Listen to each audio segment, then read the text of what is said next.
Welcome back to the Rodcast. Monday, fun day of the Rodcast indeed. We'll talk about the Longhorns, who are now 10-1 for the second season in a row. The Longhorns win double-digit games. That is a rare feat. We'll talk about that coming up, and we'll also review the Longhorns win over the Kentucky Wildcats. Bit of a wild one. Did not play out the way we thought it would play out, but the Longhorns still get the dub. We'll discuss it. Also, it is Texas A&M week, so we'll also look ahead to that big game coming up. And of course, it is a holiday week, so going to be a bit of a strange one. We'll dive into the NFL. I think the NFL was a little bit drunk or high this past weekend, and that affected the Cowboys and the Texans game. That Cowboys game may have been the craziest, most chaotic football game in the history of the NFL. No, actually, there are stats that back up that it may have been one of the craziest games we've ever witnessed. We'll talk about it. The Texans aren't a bad team. I'm not sure they're a good team. So I don't know what the hell the Texans are right now. We'll dive into that and discuss it as well. We'll also get into some other NFL news, notes, and nuggets on the show. We'll also dive into your usual favorites. Of course, we got what the facts, what the stats. We got the topic for the big fat poll today. We got who said that. We got off the record. We are loaded as usual on a Monday, and glad you could join us. Before we do any of that, let's introduce you to the rest of the crew. He's one of the hardest working members of the ARN family. Got a hustler spirit, period. Not sure what he's paid, but pretty damn sure the man is underpaid. Ain't no 401k for this hustler, and he's a hustle man of many talents. It's our friend, co-host, and neighbor. It's Patrick Avis, ladies and gentlemen. What's going on, Patrick? How you doing? I'm doing good. Glad to be here on a Monday. Enjoyed some good games on Saturday. Enjoyed the Longhorns got a big win in basketball on Friday. They were the Legends Classic champions. You got to win 2 games to do that, but you did it, and Texas Tech didn't, so it makes it much more fun. So beautiful. Texas gets that win. Love there. To hear it. And I'm hoping gets back in the top 25 this week, getting a couple wins against a little bit bigger schools again, maybe get back in that top 25. They'll definitely try and get them back in there before they play UConn in a couple weeks if they keep winning, because they want to make that matchup a little bit bigger, I'm sure. But that was fun to watch. The Texas game, I'm sure we'll get into, but there was you know what? We won 10-1. It's that fun world. Matter how it looks. It's that fun world of 10 wins, which is if you're a coach, if you win like 6 games, everyone's mad at you. But once you get to 10, then you better win a national championship. There's no middle ground. 10 wins is never enough. No, that you don't get to enjoy that 10 wins. Trust me, Mac Brown. I was here for the Mac Brown. Yeah. I was part of the class that broke. I believe it was a 30-year. I believe, I'm not mistaken, hell, like I said, if CB's listening, he may know. I believe it was 30 years in between the last time Texas had back-to-back win seasons when I came. Back-to-back double-digit win seasons. I say back-to-back double-digit win seasons. And I want to say you have to go back to like the 69, 70 or something like that before we came in. And then we did it in 01, 02. That 98, 99 class. The craziest part about all of it was realizing that if Texas does everything right, they still have to win 5 more games. Oh, it's going to be tough. That's crazy when you think about it, because you go back to like the 69, 70, and I bet with a bowl game it was 11 games? Maybe? Yeah, you're right. I mean, they didn't play. Because they didn't add more. They've added more and more games and more games. And now, you're sitting. If Texas were to win out and win a national championship, they'd be 15-1. Okay, so see, I mean, I believe this is, so this is, okay, so year by year, I don't even know if this includes all the bowl games either, but I believe you had to go back to, 70, 79. No, sorry, 69. It might have been 69. Maybe it was 77, 78. I got to go check it. The last time that Texas had hit double-digit win seasons before we did it. I got to go check the books. But it doesn't happen very often, back-to-back double-digit win seasons. So congrats to Sark. Congrats to Sark. Let me introduce my co-host before we get further into this. He's a proud alumni of DBU. He's got more papers than Dunder Mifflin and watches more film than Siskel and Ebert. He is the new Rod, father of Austin Sports Radio, Mr. Rod Babers. All right, brother. I appreciate the intro as always. All right, let's before we dive into some Texas football, that's where we'll start. We'll start with the game this past weekend, Texas getting the win over Kentucky. And of course, the big news is, how is Quinn doing? I believe it's been reported by Anwar Richardson that he is going to get an MRI, and they are cautiously optimistic. about the news they're going to get about his ankle, because it was amazing to watch, that just Sark decided that he was going to win that game with the run game. He was stubborn about it, made the right decision because they were gashing him in the run game. We'll talk about it, but a lot of people were clamoring for Arch Manning. If they would have lost the game, or if Quinn would have gotten hurt even more, or obviously in some way would have aggravated it even worse in that game, that would have been something that we could have called Sark out on. But at this point, guys, he made the right decision. I mean, that they won the game. They won the game. They won the game. I can't come up here and criticize. I know people want to criticize the decision and say that he should have took Quinn out, and you can have that opinion. Certainly entitled to it. But in terms of the decision that he made, it was the game in jeopardy, of them losing the game in jeopardy. I think at one point it looked like in that third quarter, it was. Yeah. And that's why Sark made the decision to minimize all the risk. He just stripped the offense down in the fourth quarter. And basically, if Quinn could hand off the football, that's all he needed Quinn to do. And he decided Quinn was capable enough to hand off the football because they ran it 15 times in a row on that drive to seal the game. I didn't know they could run it 15 times in a row against the Kentucky front that had some NFL players on it. They proved they could. That was the decision Sark made. That was the gamble that he made. Putting in Arch would have also been a bit of a gamble. It was. I mean, that's still a gamble, putting in Arch, putting in a quarterback that's inexperienced like that. I agree. I think they still win the game putting Arch in there, and I don't know how it looks, but I'll give Sark a lot of credit. He had faith that run game and the offensive line could lead the way. And in addition to that, your running backs couldn't hold on to the football. So he had to, it was even more of a gamble because he had to focus on the running game, had to focus on just one guy, and that was Trey Wisner, who had a career day. So in the end, that game came down to trust. Yeah. Like, who could you trust? And I think in the end, when Sark saw that, it's possible that, we could, this game is in jeopardy. All right. This game, at one point, it was firmly in hand, and Texas looked like they were going to blow out Kentucky. And then that third quarter, disastrous third quarter, is one of the worst quarters, I think, for a Sark coach team at Texas. There's no doubt. That third quarter happens, and then Sark has to make a decision. All right. Based on all the factors, based on Quinn's health, based on how the game is playing out, based on the things that he could trust. And even he said that it came down to what he could trust. You can trust the defense. He believed he could trust the offensive line and the running game, and believed he could trust Trey Wisner. And those are the 3 or 4 things that won you the game. It was O-line, defense, Trey Wisner. In a nutshell. Yeah. Oh, Gunnar Helm. Throw Gunnar Helm in there too. No, and that's what I'm saying. You throw in trust, you go early. Who did he trust as wide receivers? Like Bond and Moore are beat up. I'm throwing the ball to Matthew Golden. I'm throwing the ball to Matthew Golden. I trust Matthew Golden. Get the ball to Matthew Golden. Yeah. Like I said, I agree with that. And it was Gunnar and Helm early. It was Gunnar Helm and Matthew Golden, right? Yep. They were pretty much how you facilitated the passing game early on. And so to me, how the game started is kind of how it ended. It was just trust in different players. You couldn't access Gunnar Helm. You could access Matthew Golden once everybody in the stadium, including Kentucky, knew that Quinn can't throw the football downfield because he can't drive it downfield. Yeah. And if he does, he can't do it accurately.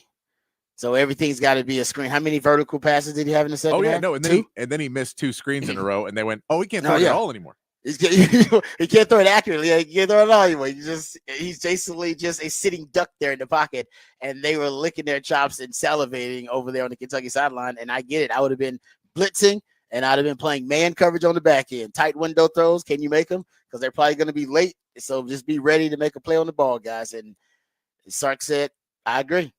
So I'm not even going to let him throw the football. Yeah. Sark agreed. Sark literally, that game plan shows you he agreed. My quarterback can't throw the football. And so now Longhorn fans would say, well, if he can't throw the football, you need to put Arch in. Now, I do think that will be a different course of action in the Texas A&M game. Different course of action. I do too. But and going forward, by the way, if there are any lingering effects from this injury, like we saw some lingering effects from the earlier injury, I think Sark will make the necessary adjustments in the game because championship's on the line now going forward. But in that game, Sark stuck with his guy. Now you can say, did he do that to avoid the quarterback controversy? I don't know what Sark was thinking. I'm not going to psychoanalyze Sark. I'm thinking in my head, if I'm in that position, I got to win the game. What's the best course of action to win the game? I believe he thought it was running the football. It was like, because he did this before. Baylor game. 2022, that Baylor game? Remember that down the stretch? It was the same thing happened. It was a fumble recovery for a touchdown, or strip fumble for a touchdown, remember, against Baylor, and they ran it all the way back in. And in that game, Sark decided that he was done throwing the football. He had the ghost of Derrick K. Royal was haunting him on the sideline, saying, when you throw the football, three things can happen, and two of them are bad. And he decided, I'm just going to run. And he ran it 21 straight times on 2 touchdown drives to end the game. 21 straight times. Mm-hmm. Just decided, nope, Quinn, you're just going to hand off the football. That's it. I love you, buddy, but we can't put this game in harm's way. We had it, but now, and that was, to me, I was like, wow, that's understandable, because you had a better backfield. You had, makes sense. You're like, well, you got Bijan and Rojo back there, so yeah, of course, put the ball in their hands. You can trust them. This was more of a risk because your running backs were fumbling the football. Yep. All right. Jaden Blue fumbled and Derek Gibson fumbled, so you had one guy you could trust, and it's like, all right, we got to saddle up Trey Wisner. Saddle it up, Trey. And he had a great game because you can depend on him, because you can trust Trey Wisner. And I'm not saying you can't trust Jaden Blue, but Jaden Blue put the ball on the ground 2 times in the game. That's just the reality of it. I like Jaden Blue. I do think he's necessary for the offense, the element that he brings, but there's a risk there now. We know it. Yeah. And teams are going to focus on it too. So Sark has, I just think, if you're someone theorizing or hypothesizing that Sark was thinking about the media storm, if he had put Arch in there and how Arch would look, I'm not saying he wasn't thinking about it at that moment, but there is evidence of him as a coach here at Texas having the same approach when, basically there was a meltdown happening and trying to stop the bleeding. And he stops the bleeding with, I'm just going to run the damn ball.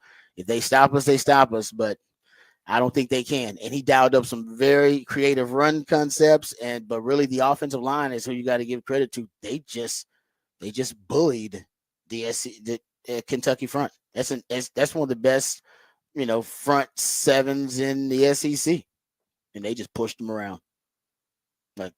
So that was, to me, the story of the game. I know there'll be criticism of Sark and the Arch thing. We can talk about that, but man, they won the game because Sark had trust in that O-line, trust in Trey Wisner. The only really 2 things that he could trust in the offense, because you can't access the wide receivers in the passing game. So he's like, all right, I got these 2 things I can rely on to win the game. And they did. Domination. Well done. It didn't look like I thought it would look. But that was it was about character, it was about culture, about attitude. It's a hell of a win. No, I mean, it was. I feel like there was parts of it where, too, you leave Quinn into the game solely on the fact, especially when you could still throw screens, was, well, I trust him to read a defense and be able to pick up what's going on much better than Arch, who just hasn't really done it against an SEC defense. He hasn't done it against that level of competition. So I trust Quinn to go out there. He's been in the game the whole time. He knows how this Kentucky defense is moving around. So maybe he'd have a better look of it. If we're going to run a run play directly into 7 defenders, maybe he can, at the line of scrimmage, not snap the ball into that. Yep. So I think there's some part of having somebody with the experience in there. But at the same, I mean, it is. It felt like Sark was being a bit stubborn in the moment. No, he was, no doubt. But I get why he did it, because he came away with the win. He goes, I can win with doing this, so I'm going to stick with this and do it. And there's no guarantee going the other way is a win either. They were running the ball well, though. So I think they weren't, and we've talked about this. They have been an average running game for the most part for a lot of different reasons. Inconsistency on the offensive line, injuries at the running back position, ball security now is an issue as well. So they haven't been able to get the outside zone going, but in this game, they actually were running the football well, and that's why you didn't see as many screens. and also because Quinn got hurt. But they didn't really need the screen game as much or the wide receiver screen game as much because honestly, the run game was working pretty well for him. And I think Sark decided, you know what, if it's working really well for us right now is the time that we need to all the trouble. Remember I told you how he troubleshoots for Yeah. early in the game, try to troubleshoot different run concepts to see what worked.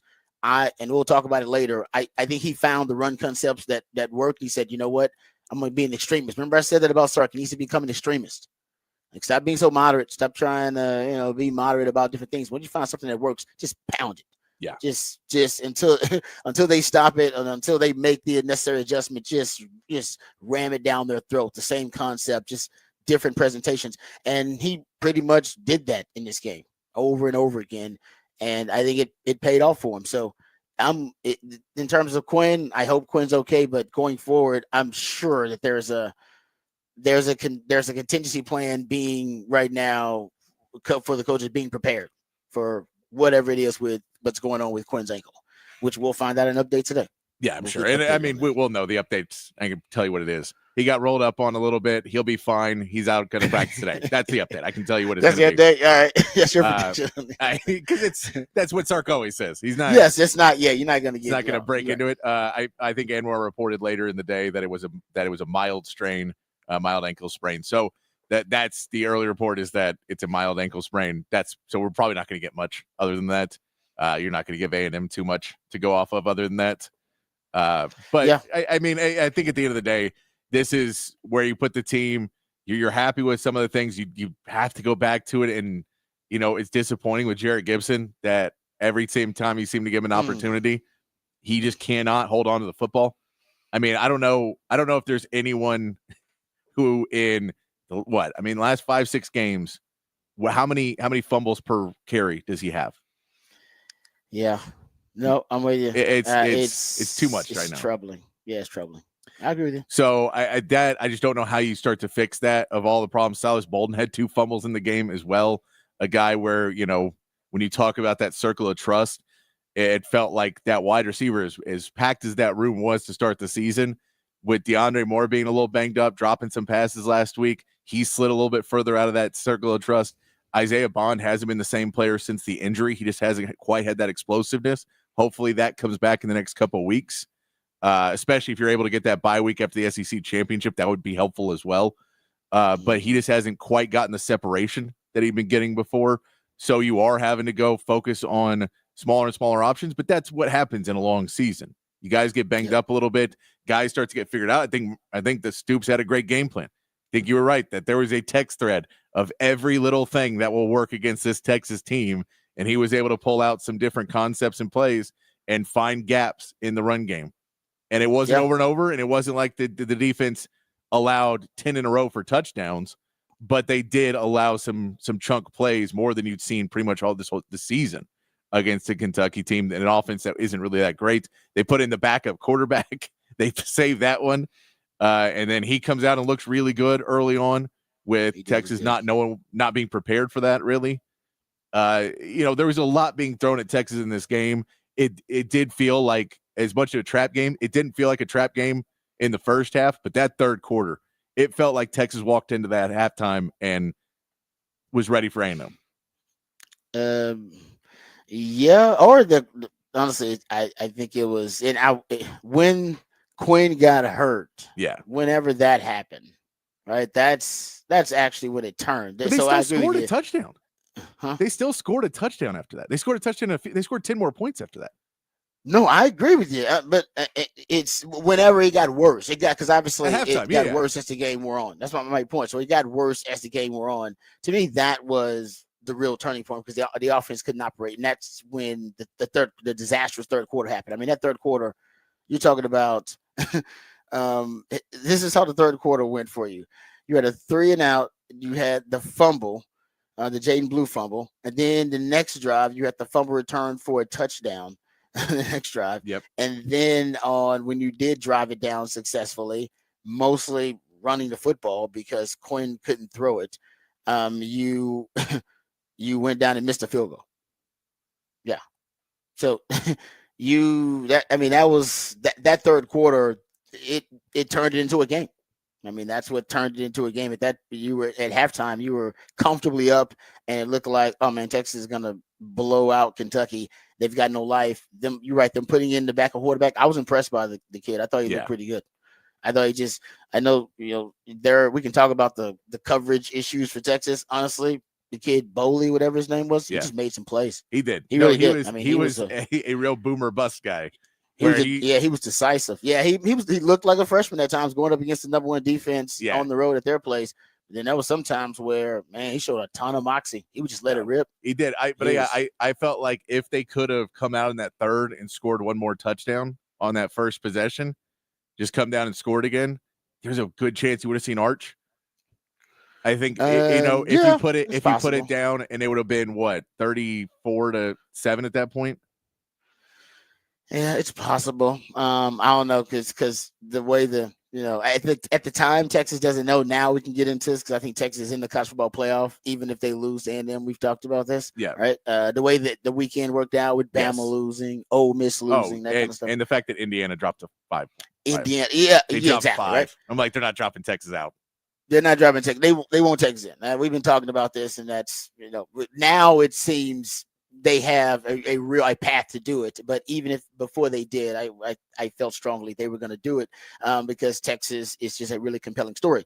But aside from that, I didn't know if Texas was going to try to run up the score a little bit because that's become a topic of conversation. So to your point about putting Arch in, I agree. It would have been, to me, Arch time if they can get up, like you said, 34-7 or end up 38-7, whatever it is. But it's crazy because you get the crazy part about we got the Sark run, right? I always talk about the Sark run. That is just it's a key component to Sark's formula to win.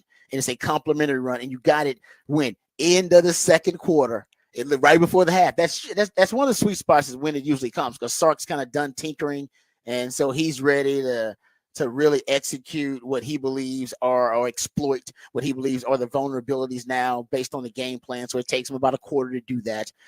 Texas defense they come out like gangbusters, and then it happened. Right, that's when the run happens, and that's the end of that first to answer their touchdown basically.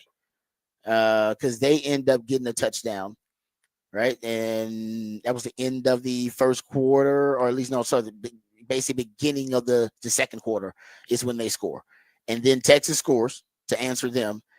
And then they get the interception, that amazing Jelani McDonald interception. I mean, that was one of the greatest plays I've ever seen. It really was. I'm not going to lie. I mean, it was, and he was in zone coverage. He actually reroutes the number one receiver, flips his hips back to the quarterback, eyes on the QB, because both receivers, the number two receivers, are running a wheel route. And so he's dropping. He's not supposed to be there. That's probably why the quarterback threw it. Quarterback said, guys don't make that. You're not supposed to make that kind of, that kind of turn, number one, in that zone coverage. Not just supposed to, but it's just a really athletic move with eyes on the quarterback and be in that window. He ended up diving Superman style for it. He's not supposed to be there. It's like, man, that's a freakish. Now, as a quarterback, you can argue, oh man, you're supposed to see that, anticipate that. I don't think he anticipated that.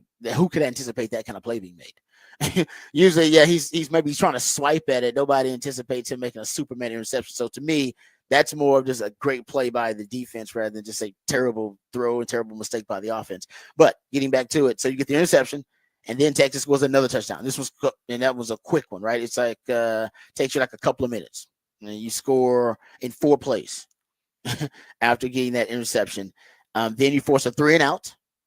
All right, defense gets you a quick 3-and-out. Takes them, takes like 90 seconds off the clock, and then you go down and get a field goal on an 8-play drive. And then you look up, and in a matter of like 7-8 minutes, the game flipped and turned, and boom, it was a game, and then it's not a game, and we've talked about that. That's the Sark run that happens, and then the third quarter, everybody was comfortable. Some people were already making play, and maybe you're right. Maybe the team started thinking about A&M. Who knows? Still, we now know because of the way the weekend played out, the winner of that game does get a shot in the SEC title game. Yes. The winner of the Texas A&M game. They'll face Georgia. So winner of the Texas A&M game. So still a lot on the line.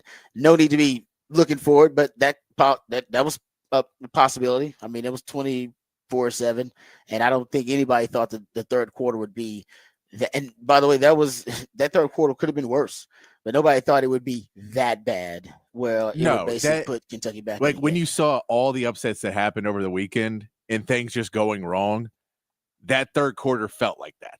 The third quarter felt like that's how you lose a game. It is, yes. It's just putting the ball on the ground over and over again, having a fumble into a guy's hands and he just walks it into the end zone afterwards. That was crazy. All those little pieces, getting a weird penalty here or there that kill drives, all that stuff that kind of just puts together where you just go, no, maybe this is the week. And credit to Texas that they figured it out in the fourth quarter and just steadied the ship enough to go ahead and not let any more damage happen. The defense, even though there was points where you looked at it and go, this is not the best they've looked, they still only allowed a touchdown. Oh yeah, no, that was you're right. No, I agree. But it was just like they allowed. I mean, we'll get into it later, but I mean, they allowed 5 explosive pass plays Yeah. in the game. We haven't seen the Texas defense allow that many explosive pass plays in the game all year. I mean, they've allowed 21 on the season. 5 of them came in this one game. No, and yeah, you could So tell. that's plenty to coach up on. Then the fumbles. So if you're Yes. the coaches, you love this situation because you can coach the hell out of the team because there's a lot of mistakes in this game, Yeah. defensively and offensively, and yet you won 31-14. No, I think, and it was funny because you saw a freshman quarterback come in who did everything in a way that the Texas defense basically said, this is not how you play quarterback. We know how quarterbacks play, so we're really good at defending regular quarterbacks, but you're not going through normal progressions, and you're just throwing it into tight coverage, and you just don't care what you're doing.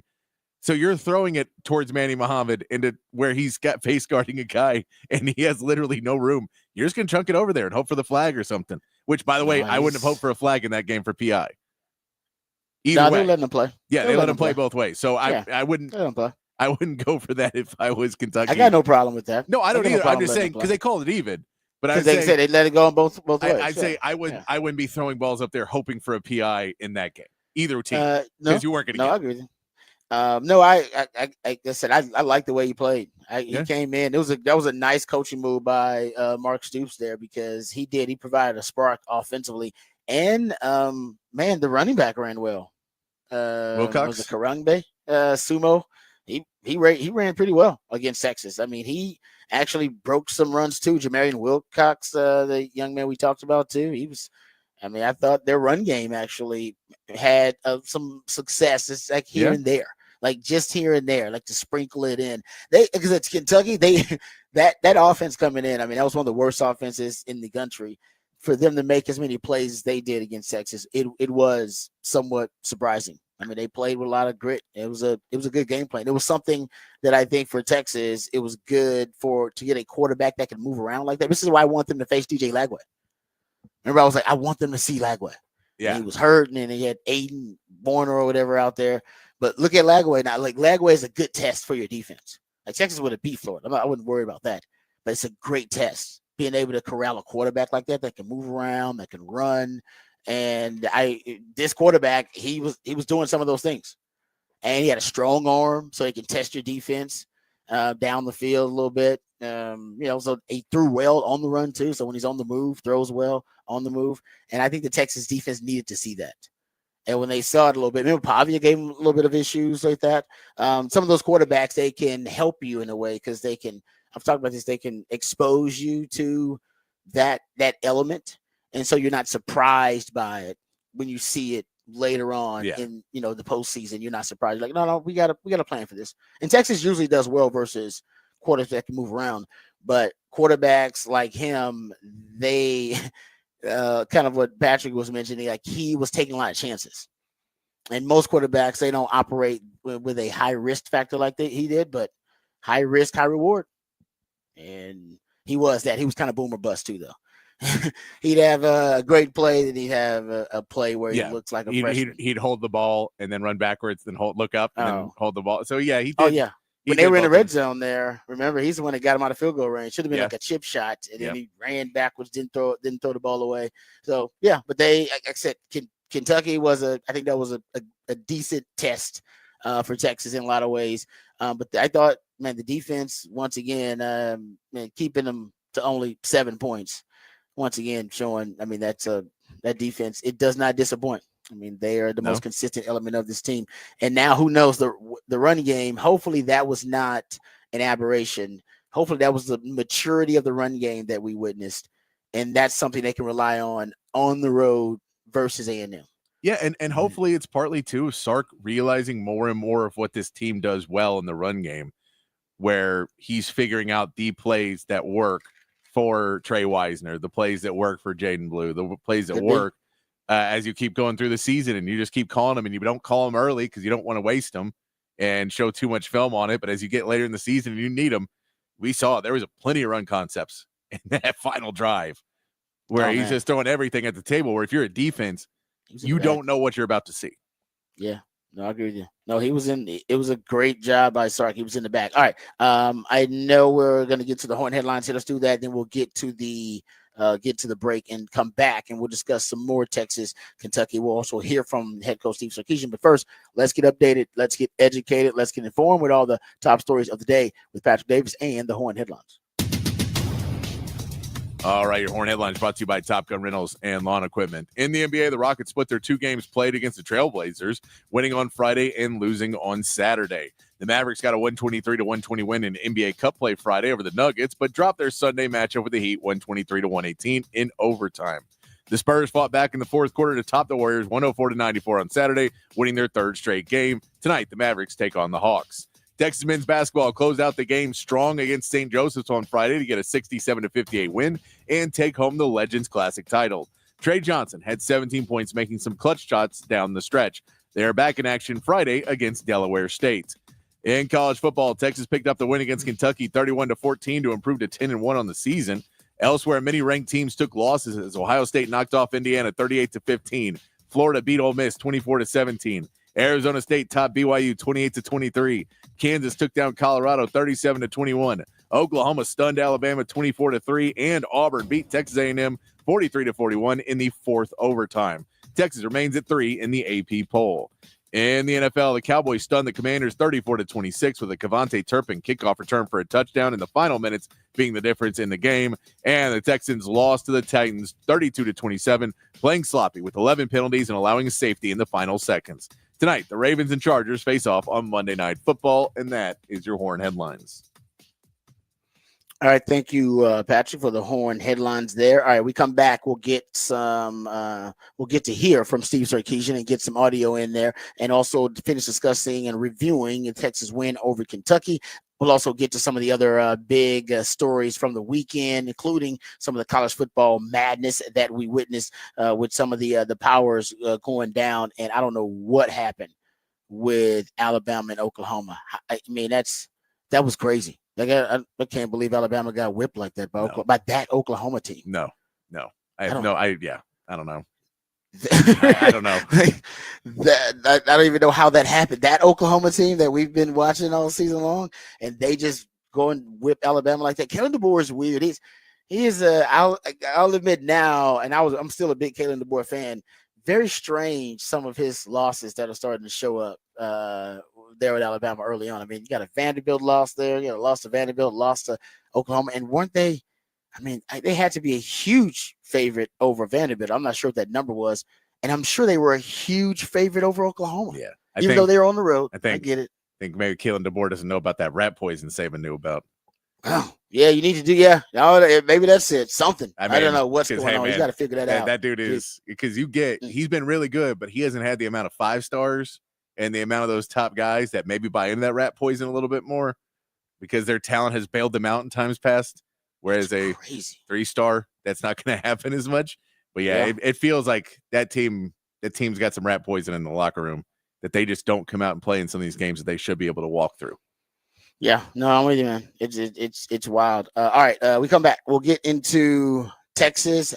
Speaking of rat poison, I think rat poison crept up on A&M. We'll talk about Texas and Kentucky. We'll hear from Steve Sarkisian on the other side. All that and more right here on the Rodcast featuring Patrick Davis. I'm Lifetime Longhorn. Rod Davis coming back on the Horn.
Rodcast. It's time to go behind the burnt orange curtain, talk some more Texas football, and it was actually a remarkable showing of testicular fortitude by that O line and the running game for them to just impose their will on Kentucky. I mean, 15 rushing plays in a row.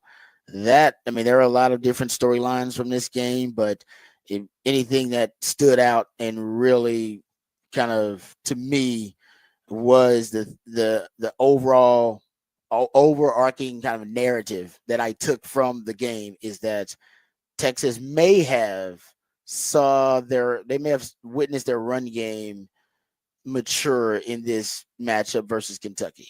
And I've been talking about it. I've said it's an average run game, and that Sark has been tinkering with it and trying to figure things out and trying to make the wide zone work a little bit better. But it's possible in this matchup, considering how impressive that 15 play drive was, where they ran it on every drive. I mean, Mark Stoops is a defensive minded coach. That's humiliating. It's emasculating. I played defense. I mean, it's tough to do, but also a defense will usually bow their back at one point and refuse, especially when they know you can't throw the football because your quarterback is injured, and refuse to let you run the football. And at one point they tried and they just couldn't stop Texas. So the O line deserves a lot of credit for the big win over Kentucky. And here's Sark talking about that O line performance versus the Wildcats. Yeah, so I thought the offensive line was really good on the ground all day. I think from the very beginning, I thought we reestablished the line of scrimmage. We moved the line of scrimmage, some great running lanes for the runners. And then we went and really leaned on that, obviously, there in the fourth quarter, which I thought was critical.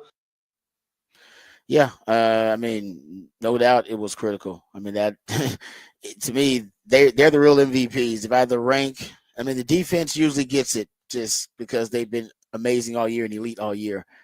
This game, the O-line was, to me, the most valuable asset and element of your team. And that I came away with. That was a Joe Moore Award-winning performance. They're not going to win the Joe Moore Award for the best O-line in the country, but if you want to make the case for him, that's going to be one of your main points, because they ran it 15 straight times. Yeah, and I mean, they've done this a few games this season now, where in the fourth quarter you need the run game to get you yardage and run clock, and they've just provided that. Kentucky, Arkansas, they did it in the fourth quarter. There was a little bit of that in the fourth quarter. You're right, in the Arkansas game. That's when they need to, and that was on the road. But yeah, was that you're right about that. That's Vanderbilt twice. Game. Vanderbilt game, they ran a little bit. I mean, yeah, you're right. I mean, there was the Oklahoma game was a good example. They ran it. They didn't run it to really seal the game like they did here, but yeah, they leaned on the run game to win the game. Yeah, and there have been a couple of times, like you said, this season where they've been able to lean on the run game to win a game for them. So I agree with you. And that, yeah, you're right about that Arkansas game. It was toward the end of the Arkansas game they did the same thing. Yeah, because they didn't score, remember, but they decided to run it. They did get that big Jaden Blue screen pass. See, here the thing about this one is, you're right. At the end, they usually mix in a screen pass, or they mix in a quick game or something there, and there's still a threat of your quarterback being able to complete vertical passes, so the defense can't just sell out and stop the run. Yeah. The beautiful thing about this particular situation is, you're right, everybody and their mama knew you can't throw the football downfield with that guy, and you try him out there, get everybody win. Is he really going to put this guy out here again? He knows that we know he can't throw the ball, right? Everybody knows he can't throw the ball, right? He can't Have you seen him throw the ball? He can't even throw a screen, right? Okay, so they're not going to throw the football. They're just going to run it on us. Everybody knew they were going to run it.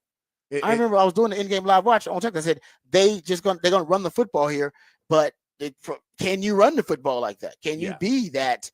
You know what I mean? Can you be that extreme and that stubborn running the football? And Sark proved, yeah, he could.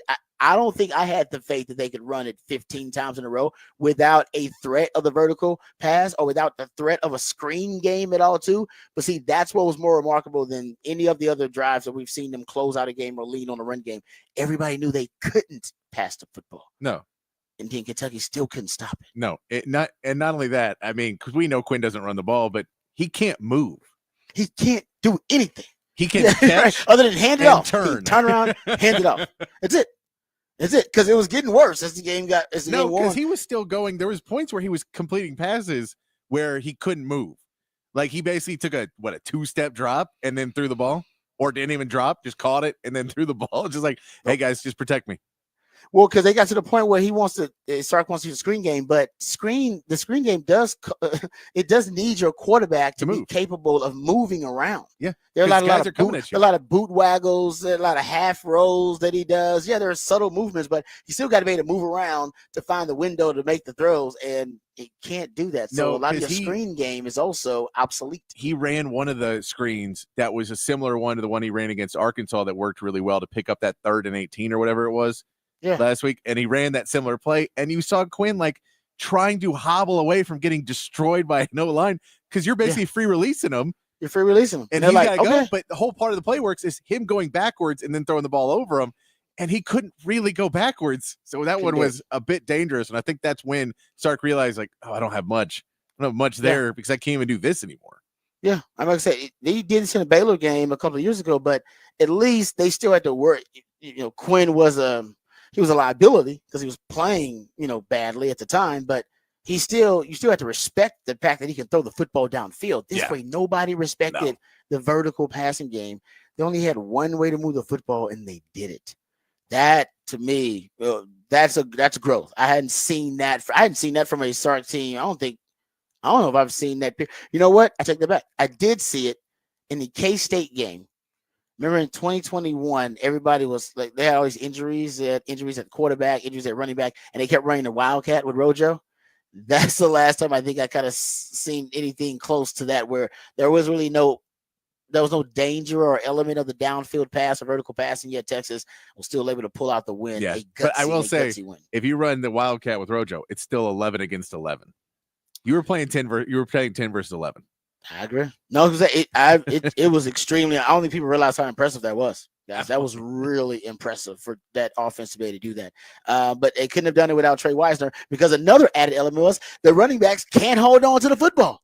So you're throwing it out there, and you're also putting the ball at risk, because Jaden Blue and Jarrett Gibson, they're high risk factors when it comes to ball security. You got one guy you can trust, and it was Trey Wisner. And God bless Trey Wisner. Here's Sark talking about the only man who he could trust with the football in the fourth quarter. I'll brag on this guy for a minute. He might be the toughest guy on our team. He is cut from, a Brillo pad. He is so tough. But at the same time he's tough, he's one of the best teammates on our team. And the respect he has in that locker room because of the work ethic he brings every day, the energy he brings every day, the ability to pick others up on our team every single day, all in the same time of him working on his craft. And he wasn't the most highly recruited guy in that class. He wasn't, on signing day, people weren't asking me questions about him, but all he does every day is come to work. And when opportunities presented itself to him last year on special teams, all he did was run down on kickoff and try to hit something, and that's just the way he continued to play. And that's how he earned our trust, was his willingness to do the little things the right way, because it always mattered to him. And so when you get in a game like this, when you got to lean on somebody, you want to lean on the guy that you can really trust. And he's definitely earned that from us. There you go. That's talking about Trey Wisner. Trust. You can trust that dude. It's unbelievable how this season, how the running back room and all the injuries and then the inconsistency from Jaden Blue has led us to Trey Wisner. And nobody expected Trey Wisner to be the most reliable or be the running back one at this point for a 10-1 team. It's a great story. It really is a good story. And we'll get into some of the X's and O's and some of these specifics in terms of what the adjustments were by Sark. We'll probably do that when we get into Rod's rant. But kudos to Sark. That was, like I said, that was extraordinary. I don't know how you do that. 15 plays in a row. You would think at one point that they would just stack the box and played bump and run coverage on the outside. I just brought everybody down. I'd have been like, no, I'm bringing everybody down. Everybody, nope, the safeties are not deep. Everybody's down. Everybody's up to the line of scrimmage. You got Quinn in here. I don't think he can throw. I'm going to dare you to drop him back. I'm going to dare you to drop him back. I'm putting everybody on. I'm putting a man in every gap, and I'm putting all the guys at the line of scrimmage. 8 guys in the box. If I can get 9, I'm putting 9. That's what I would have done. That's, you know what, that we'll talk about it. But that's why Sark went to a lot of 11 personnel late too to close it, because I think he thought that that's exactly what Stoops going to do. You go with 12 personnel and bring those guys in, and they'll start loading that box on you. Only got two wide receivers. They'll load it up on you and put 8 guys in the box, because as Patrick mentioned, you are outnumbered, because they ain't even going to worry about Quinn as a passer or as a runner. You're literally playing 10 on 11, and I think Sark spread them out a little bit more and went with 11 and was able to run the football effectively. So, just like I said, I don't know how he did it. I didn't think they had it in them, but now that I know they do, hopefully that travels with them to A&M. All right, we come back. We got a topic for the Big Fat Poll today, and we'll learn about the muesli theme day of the week right here on the Rodcast featuring Patrick Davis. I'm Lifetime Longhorn. Rod Babers coming back on the horn.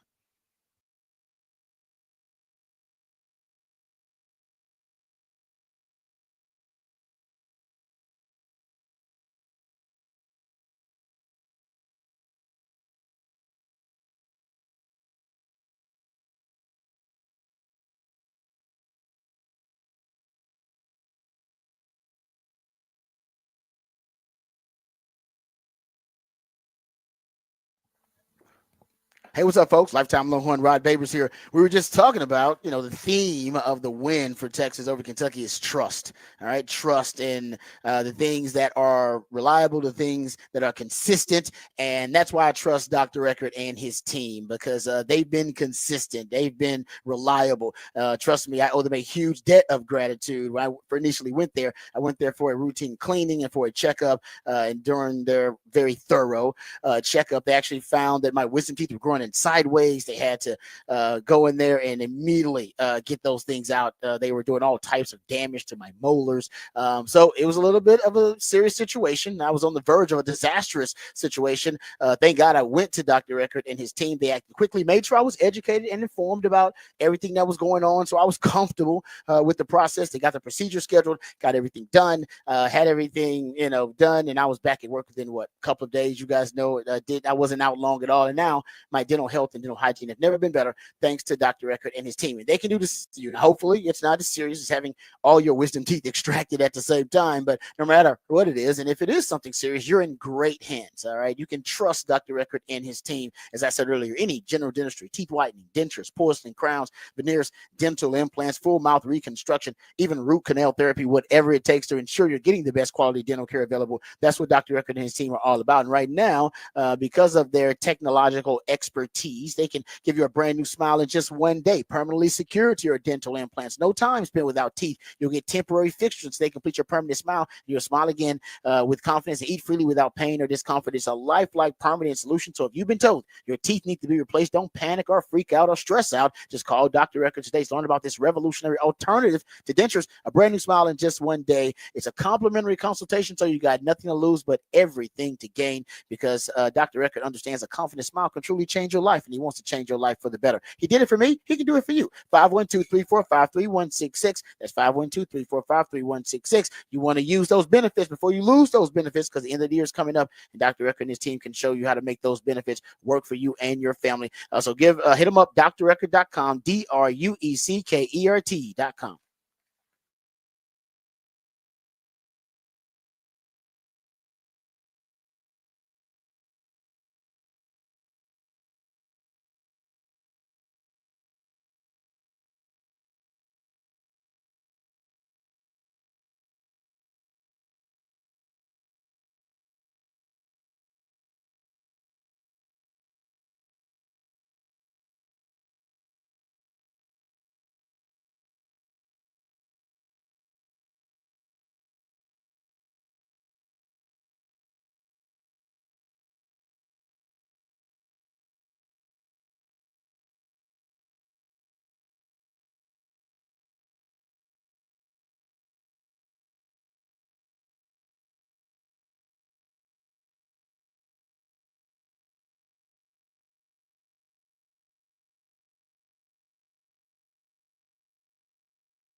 Back in the Rodcast on a Monday morning, and that means it's a Smooth Soul Monday, playing you music, little smooth soul to ease you back into a work week. Hopefully a short work week for you with Thanksgiving coming up on Thursday, but we'll ease you in on a Monday morning. Let's get to the big fat poll of the day. Text line is open 512-447-3776, and we'll also get this posted up on X at the Horn ATX. Patrick's Big Fat Poll of the Day on the Horn. Big fat poll of the day today. Who was the MVP for Texas against Kentucky? I didn't put O-line on it this week because I felt it's too much to give it to. So I'm going to give you Trey Wisner, 26 carries for 158 yards and a touchdown. Huge game for Trey Wisner. I'll give you Gunnar Helm, 5 catches, 51 yards, 2 touchdowns. That big 4th down touchdown as well, where he just finds that spot in the middle, gets Quinn's attention and just walks away with a huge touchdown early in the game. That one there. On the defense, we'll say Anthony Hill, big game for him, 11 tackles, 4 tackles for loss, 2 sacks. Big game for Anthony Hill, disrupting there. And then, you know what? I will throw Baron Sorrell in there. 2.5 tackles for loss, a sack as well for Baron Sorrell. We'll throw him in there as well in the MVP conversation for Texas against Kentucky. Yeah, among those choices is Trey Wisner. I mean, there's no doubt. I mean, Trey Wisner was amazing. I mean, he really did. I mean, he was the only guy you really could trust with the football at that point. You couldn't trust Quinn with the football because Quinn's injury seemed to be getting more and more severe as the game went on, and you couldn't trust a lot of your other ball carriers, the running backs, because ball security was an issue. They were fumbling the football, putting the ball on the ground.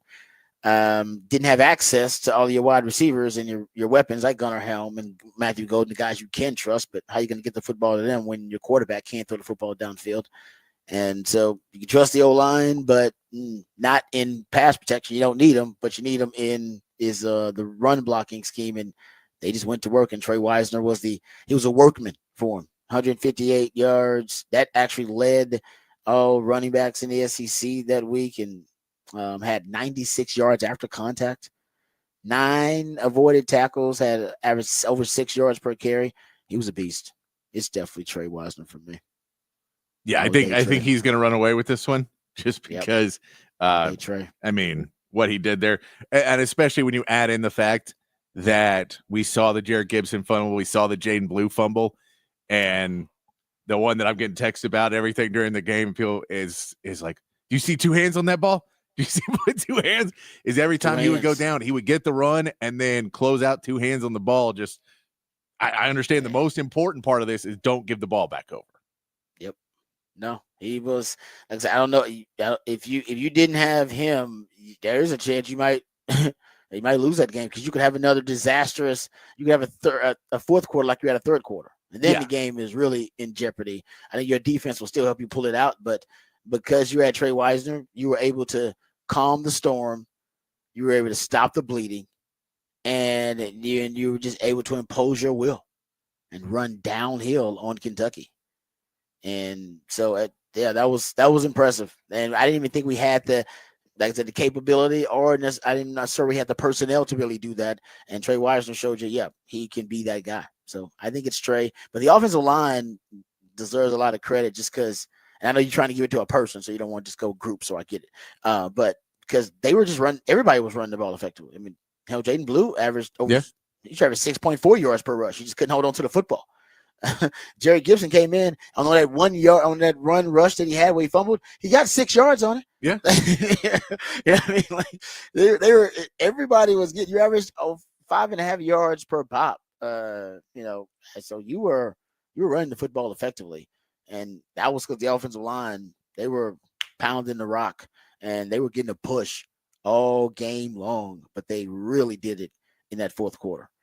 So, I'll Trey Wisner's the guy, but great game. He also had 2 catches, so that's 28 touches in the game. He's running back 1. There's no doubt about it. I don't even know if that was a debate, but he's your top running back. Oh, I mean, the question, it goes out the window now when you realize just the fumble numbers. Just the fumble numbers. Is, look, the reason Jared Gibson would be playing minutes, we're getting carries right now if he didn't keep fumbling the football.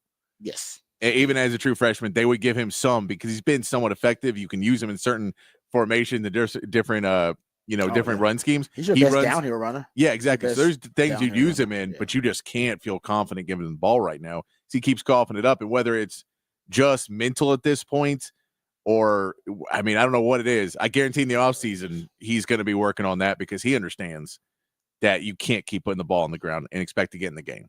Texas is 19th in fumbles. They have the 19th most fumbles. They had 5 in that game. They had 5 fumbles. They lost 2, but they had 5 fumbles. 14th most fumbles lost, 19th most. Because that was another one we didn't even mention. Silas Bolden muffing a punt twice, and he fumbled it twice. Maybe he fumbled when he got it. I believe it was actually a 17-yard reception, something like that. Yeah. Oh, and then we not mentioned they stripped it from him. Yeah, and then Jaden Blue, they had to review it because he was on the goal line. Yeah, he fumbled one in the end zone. Yeah, but he didn't because it was a touchdown, so there was no fumble. But it was a fumble. But that was fumble 6 on the game for Texas. That was I was like, we all Texas fans like, no, that was a fumble. Wasn't called a fumble, but you fumbled the football. You didn't have the ball at the end of the you ended up recovering. They had to review something that shouldn't have been a review. But that one was that one wasn't cool either. Mm-hmm. No, and so that would have been 6. So there's definite fumble problems right now.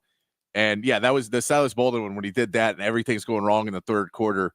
And you just see a standard punt and it drops. There was also a snap, I think, that got mishandled. Yep, you're right. That's not going to be called a fumble, but it's more of a team fumble. Like a mishandled snap, But a mishandled snap on that one too. I don't know what was going on. I don't know what happened to the footballs. I don't know what happened in that third quarter to the footballs. It was weird, man. There was some weird mojo going on. And there's no doubt. It was one of the worst third quarters I've seen. When you see what happened to Alabama, worst quarters, period.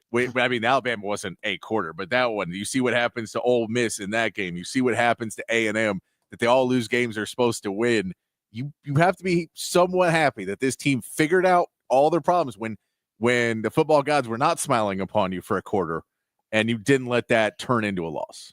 Yeah, no, A&M got down with 21. Yeah, came all the way back. 4 overtime loss to Auburn. That was a tough place, and they obviously were distracted. I think they were a little distracted to start that game. And to your point, maybe Texas got distracted after they went up 24-7 in the game against Kentucky. Like, oh, this game's over. Let's think about whipping the Aggies. It's like, not so fast, my friend. As a football guys, we'll punish you for looking ahead. All right, we got to look ahead though. We'll look ahead. Get into some NFL discussion. The NFL was drunk or high this past weekend, and it did affect the Texans and the Cowboys. Cowboys actually played in the most chaotic game in NFL history, and they came out on the winning side of it. Texans, not sure what the Texans are because they're not a good team, but they're not a bad team.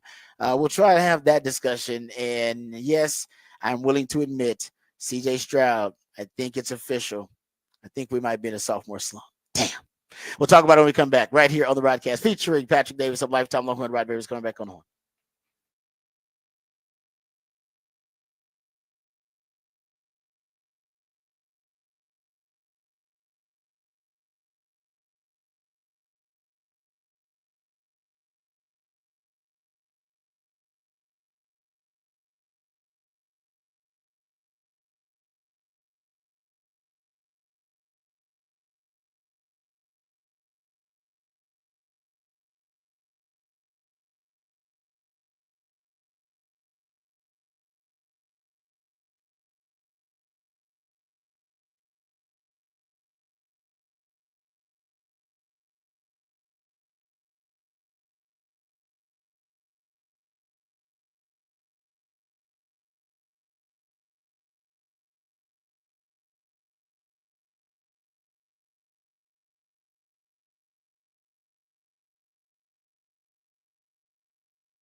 Welcome back to the Rodcast. It is a Monday Fun Day edition of the Rodcast. Lots to get into. Also, it is a Smooth Soul Monday edition of the Rodcast, and that's with my co-host Patrick Davis, the Idealionaire, on the show.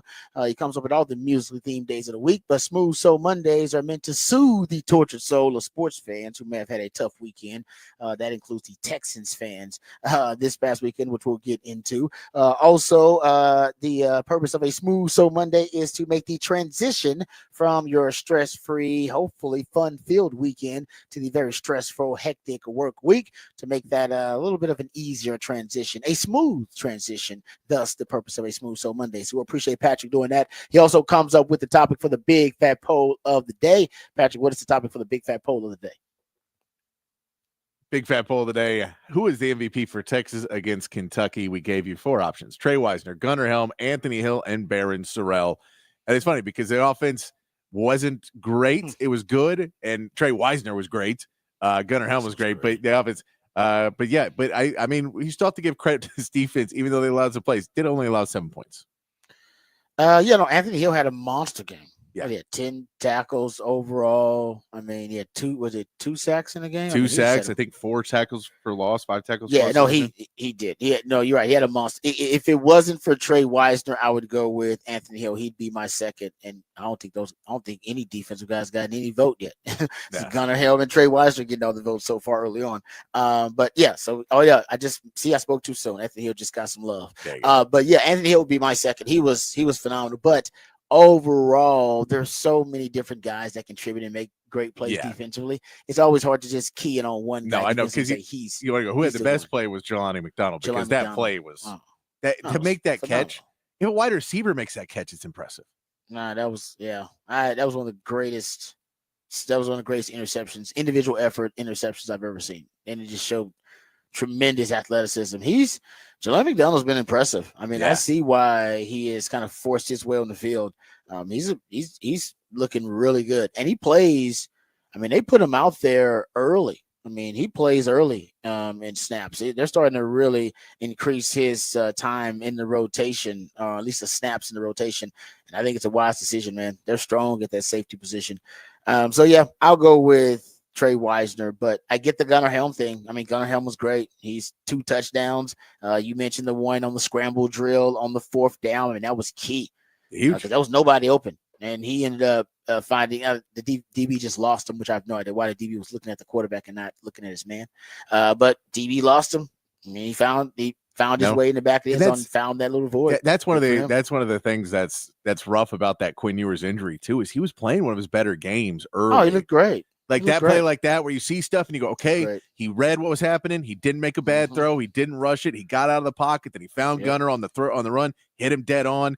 All that stuff. He had a few plays like that. His touch passes where he was just hitting over, just dropping balls right over, where that's a throw that Gunnar Helm touched the second touchdown was amazing. It was beautiful. Those plays like that don't necessarily look that complicated, but you go, most quarterbacks can't do what he just did, and he did it multiple times. He was looking so good. That's why it was really disappointing to have him get injured in that, because it wasn't a Quinn Ewers game where he went, where you talked about that Baylor game where it's like he was just playing bad. This one was he was playing great in the first half, and then it fell apart. And when he couldn't plant his foot anymore, couldn't move. Clearly not in the right mind space anymore to be in there. He's trying to tough it out, but I totally get it. Yeah, I get why. Yeah. I mean, as a quarterback, you got to be panicking at moments like, hold on, so I have no mobility. I'm a sitting duck back here. Yeah. And I can't operate the offense. I can't command the offense because of it. No. And now they realize that too. So they started, instead of coming after him, just dropping everybody back. Yeah. Well, so I want you to hold the ball for 4 seconds and realize you have no option because you can't run. Then you can't throw. You can't drive the football downfield. Yeah, and so it's like, and you can't even get out of the pocket to throw the ball away. Yeah. So you're just kind of screwed. We're dropping guys back. And so I think that was kind of smart to put him in those situations in Kentucky, but he was having matter. Either any strategy works against him because he can't move. Exactly. So drop it back, blitzing, it all works. And he can't throw the football downfield with accuracy, so it all works. Yeah. It didn't matter what strategy you deployed. What mattered was what the Kentucky did versus the run, and they, in my opinion, I don't know if they don't know if they made the proper adjustments versus the with run. you. On that one. But yeah, no, good stuff there. We'll get back to the topic for the Big Fat Poll today. Matter of fact, in Raj Rant, we'll talk more Texas versus Kentucky. But time to get to some NFL discussion. We got to talk about the madness that was that Dallas Cowboys win over the Washington Commanders. Did not see that coming. Who did? And we'll also get into the Texans, and which is a much more serious discussion. The Cowboys will be a fun discussion because, hey, Cowboys, they're not really playing for anything. I will say, I said this last week. Cowboys were playing hard. I said, man, the Cowboys were playing hard. So they still, I said, they're still like they're playing for something. They're playing hard. Good things happen when you play hard. That Cowboys team is playing hard. I mean, they don't have much to play for. They're not in a playoff hunt, but they're playing hard, man. That's a lot of pride they're playing with right now. And it was on display versus Washington. I'll give them credit. I mean, they did not, they were down. I think they were 10 point, if I'm not mistaken. I believe, yes, the Cowboys were 10.5 point dogs in that game. But that was the largest upset win. If you're looking at point spreads, largest upset win for the Cowboys since 2010 when they were a 13-point dog. Situations like that, I mean, that's, like I said, I hadn't seen that much fight from the Dallas Cowboys. I don't know if I've seen that much fight from the Cowboys all season long. Yeah.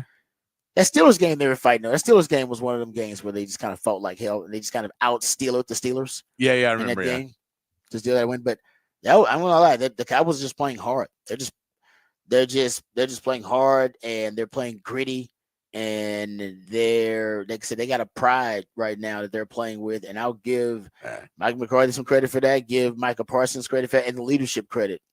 I did not expect to see that. I think Dan Quinn brings the best out of him, whether it's on either sideline. You may be right about that, man. Maybe you're right. Maybe they want to impress their old coach. Either way, like I said, we'll get into it. But that might have been the wildest, most chaotic game in NFL history. And we'll give you some of the stats on that right after we get to the Horn headlines. So first, let's get updated, educated, and informed with all the top stories of the day with Patrick Davis and the Horn headlines. All right, your Horn headlines brought to you by Top Gun Rentals and Lawn Equipment. In the NBA, the Rockets split their 2 games played against the Trailblazers, winning on Friday and losing on Saturday. The Mavericks got a 123-120 win in NBA Cup play Friday over the Nuggets, but dropped their Sunday matchup with the Heat 123-118 in overtime. And the Spurs fought back in the fourth quarter to top the Warriors 104-94 on Saturday, winning their 3rd straight game. Tonight, the Mavericks take on the Hawks. Texas men's basketball closed out the game strong against St. Joseph's on Friday to get a 67-58 win and take home the Legends Classic title. Trey Johnson had 17 points, making some clutch shots down the stretch. They are back in action Friday against Delaware State. In college football, Texas picked up the win against Kentucky 31-14 to improve to 10-1 on the season. Elsewhere, many ranked teams took losses. Ohio State knocked off Indiana 38-15. Florida beat Ole Miss 24-17. Arizona State topped BYU 28-23. Kansas took down Colorado 37-21. Oklahoma stunned Alabama 24-3. And Auburn beat Texas A&M 43-41 in the 4th overtime. Texas remains at 3 in the AP poll. In the NFL, the Cowboys stunned the Commanders 34-26 with a Kevontae Turpin kickoff return for a touchdown in the final minutes, being the difference in the game. And the Texans lost to the Titans 32-27, playing sloppy with 11 penalties and allowing a safety in the final seconds. Tonight, the Ravens and Chargers face off on Monday Night Football, and that is your Horn headlines. All right, thank you, Patrick, for the Horn headlines. Let's start with the Cowboys game because this thing was crazy. I'll just give you a stat that start kind of summarizing how wild it was. It was the first game in NFL history where neither team scored more than 3 points by halftime and still ended with 60 combined points. I mean, it was crazy. They had 31 total points in the final 3.5 of the game are the record. Are the second most in the Super Bowl era. So second most in the Super Bowl era of points scored in the final 3.5 minutes of that game. Like I said, that game seemed like at one point it was drunk. That you had with just over, what was it? The score was 10-9 entering the 4th quarter. It's just over 5.5 minutes left in the game. The two teams then combined for 38 points, 5 touchdowns and a field goal. And then you get the 5 touchdowns in the field goal. You get the Luke Schoonmaker touchdown with 5:16 left. Zach Ertz touchdown with 3:02 left. Kevontae Turpin touchdown with 2:49 left. That was crazy because he fumbled it initially and then a hell of a spin move that looked like some out of a Madden video game to end up returning the kickoff for a touchdown. You get the Austin Seibert field goal with 140. Terry McLaurin gets that that long touchdown run. Long touchdown reception with 21 seconds left. And then you get the onside kick return touchdown with 14 seconds left. Madness. The absolute chaos in that game. And it was I remember watching it, keep having to go back and forth. I'm like, oh, the game's over. And then I hear like the television getting loud and I hear screaming and I'm like, what the hell's going on? I thought the game was over. That game was never over. No. Like it seemed like it should have been over, honestly, like 3 or 4 times, and then something just crazy and wild would happen, and then it's a game again. I don't think I've ever seen anything like that. I know I've never seen anything like it. I just gave you the stats on it. The matter of fact, here's another stat. It was the first game in the Super Bowl era with 2 missed PATs, 2 kickoff returns for touchdowns, and a block punt. Said, yeah, just like I said, you hadn't seen anything like it. And I'll give the Cowboys credit. I thought the Cowboys, when Luke Schoonmaker caught that 22-yard touchdown to go up 20-9, I thought, all right, there you go, boom, they're up multiple scores comfortably. Looks like that's going to be it, but no, that was not the case. That had to be the wildest ending that we've had in the modern era of football. I haven't witnessed anything like that. No, that was, I had the volume on the Texans game, not the Cowboys game. And you look away and then you look back and you're like, what just happened? What? But I had to go rewind it. Like I rewound it like 5 times in the last 3 minutes of the game. Like what just happened? Because I kept walking away thinking, it's got to be done now. Nope. Crazy. So give the Cowboys credit because the Cowboys didn't have. You go look at that game. First of all, Dak's out, of course. So Dak's out, but the offensive line was in shambles. I assume offensive line's in shambles going up against that Washington defensive front. That's not going to be a good matchup for them. But man, give the Cowboys some credit. Zach Martin was out. Tyler Smith was out. So they rely on a lot of rookies, 2 Tyler Guyton and Cooper BP, and 3 undrafted free agents on the O-line. And kept Cooper Rush clean enough for him to complete 75% of his passes. Highest completion rate of any game he's ever started. Rico Dowdle had over 4.5 yards per carry, 86 rushing yards on 19 carries. He didn't have to throw it 50. He threw it 55 times that first start for Cooper Rush. He threw it 30-something times. He threw it 32 times, 24-32 for 247 yards, 2 touchdowns. And he had an average time to throw at 2.3 seconds, quickest by a Cowboys quarterback in a game this season. They figured out what works for Cooper Rush, and what works is getting the ball out of his hands really quickly. And a lot of CeeDee Lamb, of course, in the offense, but Cowboys just playing hard. It is. So, I think there's something to be said too. Of we know that Dan Quinn throughout the years has had tells in his defense. He's had little things. He's talked about it, and there's teams that pick apart what Dan Quinn does.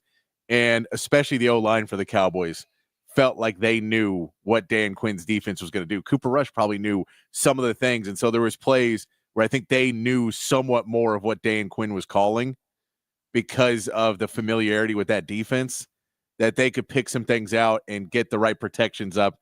When you find Luke Schoonmaker, because you go, okay, I see what they're doing. I played against this in practice 1,000,000 times.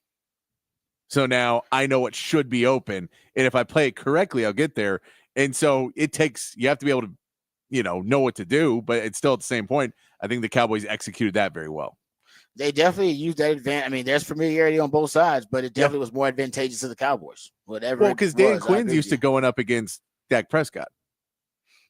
Yeah, no, but still, but Cooper Rush, I mean, he knows Cooper Rush too. It's not like he doesn't know Cooper Rush. I mean, he's seen Cooper Rush in practice as well. But I agree with you. No, it's no doubt the Cowboys used that to their advantage. Seems like they knew more of the cheat codes, the hacks, whatever it was to Dan Quinn's defense than Dan Quinn knew about the Mike McCarthy offense. Agreed. So there's no question. I was surprised. I mean, they were a 10.5-point underdog. So Vegas thought the Cowboys would go out there and get mollywopped as well. And now, remember, I talked about this with Washington.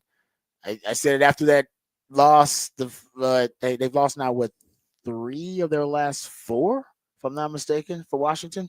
So they might be hitting a little bit of a wall. That Yep. Cliff Kingsbury wall, then that's usually kind of a rookie wall for guys like Jaden Daniels. They got to find a way to get past it, because now losing to the Cowboys, that's an issue. Not the Cowboys, that wasn't a gritty performance, but now, you've lost. They lost 3 in a row. Excuse me. Yeah, actually. Yeah, because they lost to Pittsburgh, and after that loss, I was like, well, it's a 1-point loss to a good team. So I don't know if there's anything to freak out about. Then they lost to Philly, and now you've lost to the Cowboys. Okay, you're officially starting to you're starting to you're starting to hit a little bit of a slump here. Because I said they lost a good team. Philly's good. I mean, we'll talk about Saquon Barkley here in a second. Good Lord.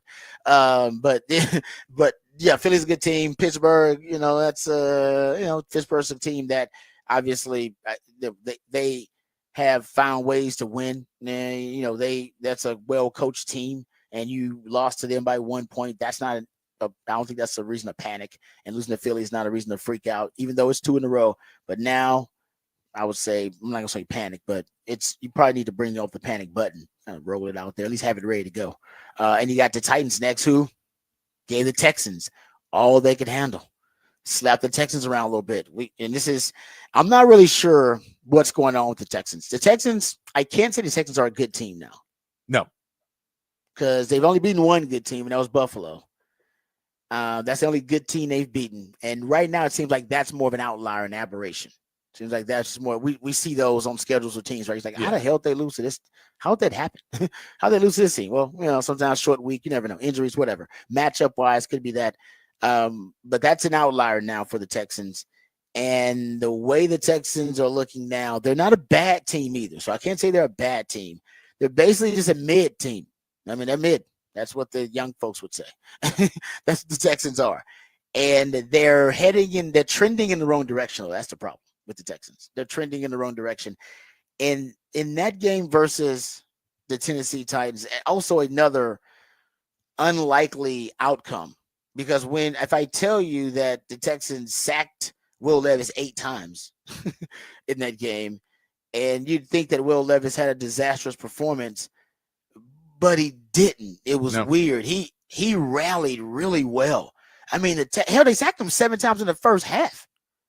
Sacked him 7 times in the first. He got sacked 7 times on his first 26 dropbacks. And I thought, okay, now Texans this is what I'm talking about. And he ended up throwing that pick 6 in the game. If I told you before the game the Texans were going to sack Will Levis 8 times and get a pick 6 in the game, before the game, if I had told you that, you'd go, oh yeah, Texans. I mean, on how much did they win by? How many scores did they win by? Not the case. They had 8 sacks, had a pick 6, 2 fumble recoveries, and lost that game. Yeah, but on the flip of that, if I tell you Joe Mixon has 14 carries for 22 yards, that's right. That's bad. I'm going to go, oh, that's not a good sign. That's not a good sign. And if I tell you they have 11 penalties, you go, oh, so our O-line is still complete and utter garbage. O-line is still a huge issue. Second half scoring is now a huge issue as well with the Texans. I mean, I'll give you this stat, and it's a troubling one. The Texans defense has more second half touchdowns than the offense in the last 5 games. That's a fact. That's a scary, scary fact. But my point is, when you win the turnover margin by, hell, they were +3 in the turnover margin versus the Packers and lost that game. In this game, you won the turnover margin, got a pick 6, and got 8 sacks and 2 fumble recoveries, lost the game. You got 5 interceptions versus the Detroit Lions and lost that game. Mm-hmm. Your defense is putting in these extraordinarily great performances. I mean, just out of this world performances where they're getting you points. They're getting you points and getting you the football back. Right? Not just playing well, but getting you the football back and putting points on the board. And you can't cash in. That's a 3rd loss this season where they've won the turnover margin by at least 2 or more and lost the game. Yeah. That's got to be some kind of crazy record. It's got to be. No, it's really where when you try and figure out, and I think this is kind of the problem, is you're trying to figure out where the fault falls in these games and go, where is it? Is it just play calling? Is it execution? What is it? And at the end of the day, you go, well, there's some fault in everything. And if you're D'Amico Ryans at this point, I look at D'Amico and go, do you not go to the offense? Do you not walk in that room and let these players know that what they're doing is unacceptable? It feels like there's absolutely zero accountability in that offensive end. The defense has it. The defense screws up, you get yelled at because D'Amico runs that defense. But it doesn't feel like there's anyone on that offense who gives a damn. Now, they all say afterwards, man, it's my fault. That's my bad. And then they do the same thing the next week. And they've done that every week after every week. You're a touchdown called back again because of a penalty. Yeah. Every week is the exact same thing. And they come out and go, my fault. You go, cool. What are you going to do to fix it? They go, it's my fault. No, but what are you doing to fix it? No, it's my fault. I don't care if it's your fault. Because if it's your fault 6-7 times in a row, then the fault is you're not fixing it. There's zero accountability. There's none. I get there's no other offensive lineman you can put in to pull the guys out. You can't bench Laramie Tunsil and go, hey, Laramie, if you don't want to play football, then retire. We don't need you here if you don't care. Because you're not trying anymore. Because you get 20 penalties a game. You're the most penalized player in football right now. And you're not playing great. It'd be one thing if you were penalized, but a great left tackle. But you're not even a great left tackle anymore. And you're not leading this offensive line because no one's held accountable on that offensive line. And CJ Stroud's not held accountable. And Joe Mixon went out there, and it just feels like, we talk about Jameis Winston is a street ball player and his best when he's doing it. That's what that offense feels like. That offense feels like, no, if we play against an undisciplined defense, we can go out there and we can street ball them, and CJ Stroud's good enough. We can just kind of figure it out and wing it, and him and Nico will connect enough, and Joe Mixon will, find some space and go do what he does in space. But if you have a disciplined defense that you go against with the right guys, and you have a Tavondre Sweat in there to kind of slow down the run and allow some other guys to tee off on CJ Stroud, you're done for. And it's just every week with this that they're going in the wrong direction because there's zero accountability for any of their problems week after week after week. Their biggest problem is right now is second half scoring. They can't score or move the ball now in the second half. They've gotten even worse. They had 54 yards of offense in the second half, 4 first downs, 40% pressure rate allowed. They've had now 40% pressure rate allowed, I believe, in 4 of the last 5 games for CJ Stroud. So he's under constant duress, which is not helping his situation. He was 2 touchdowns, 2 interceptions, and he has, I hate to say it, they may be right about the sophomore slump. There's no doubt he's regressed. He said it himself that he's not playing well.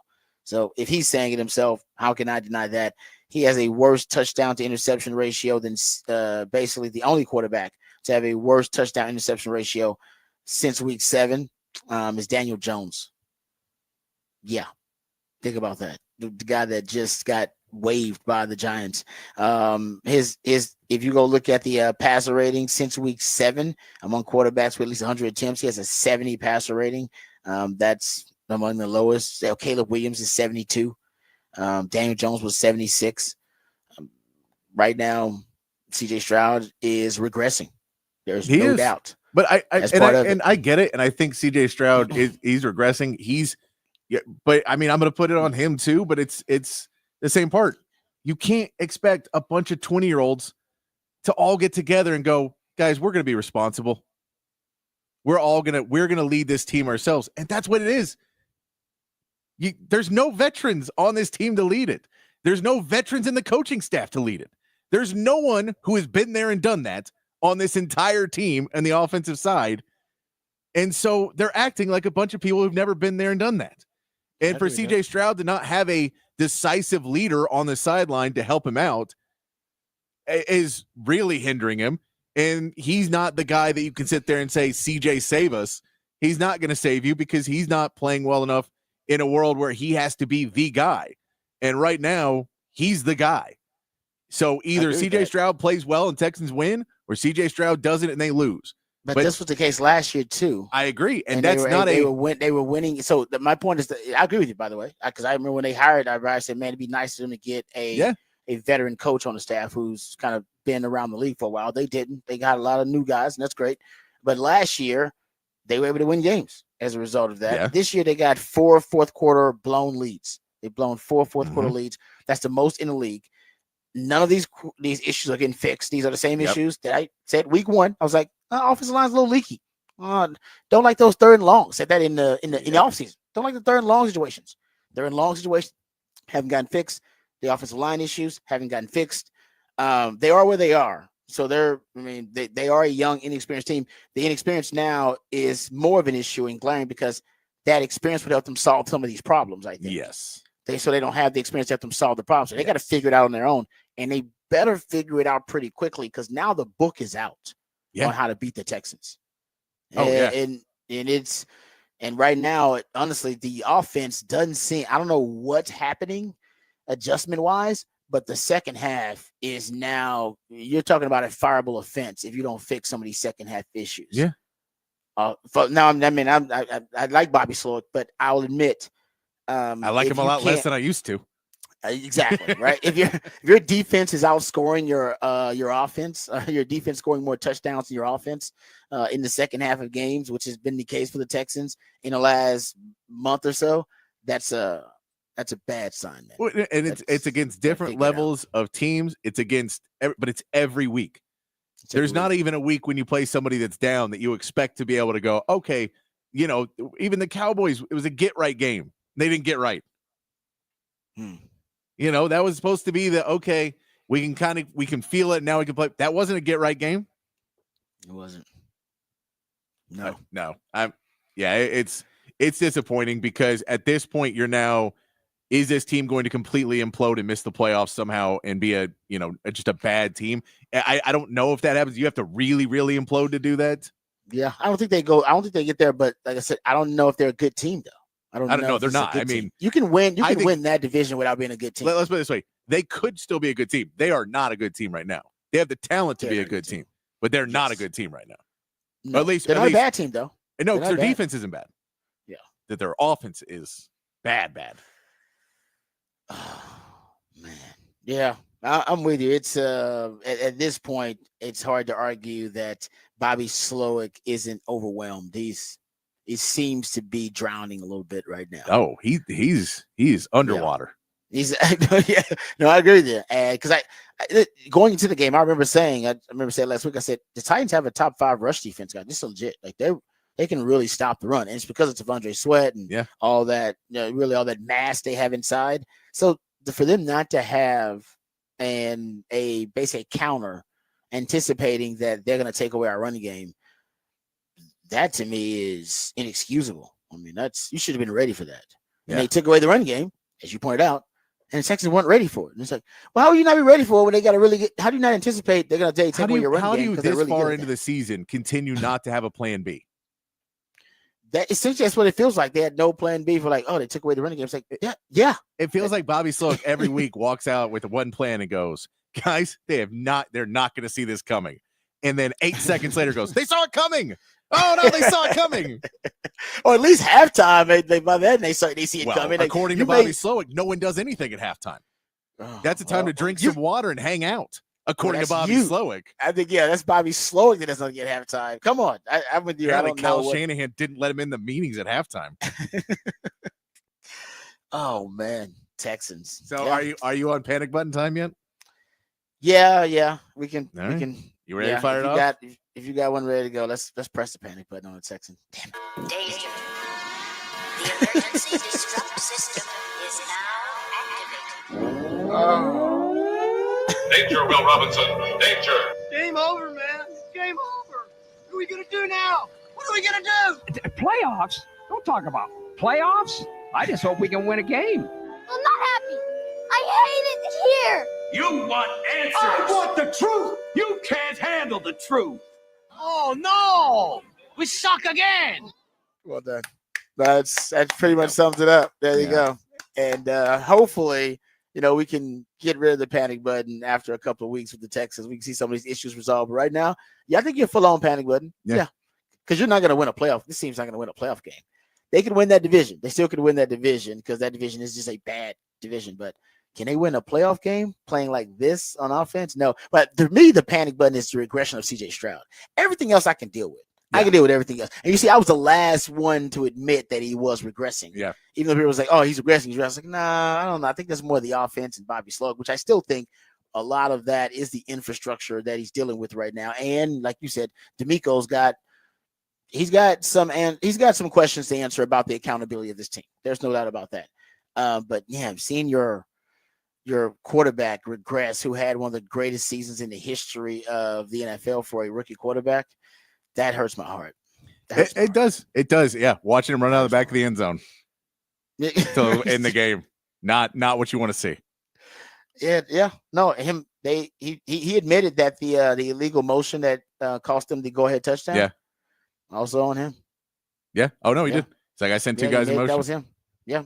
No, it is. It's no doubt. I mean, these are these are mistakes he was not making last year that now we're starting to see in year 2 for CJ. So I will admit, yeah, you got the sophomore slump. It is it's been realized. Yeah. I mean, maybe if someone could take some weight off his shoulders, that would help a little bit. But apparently, it was Joe Mixon.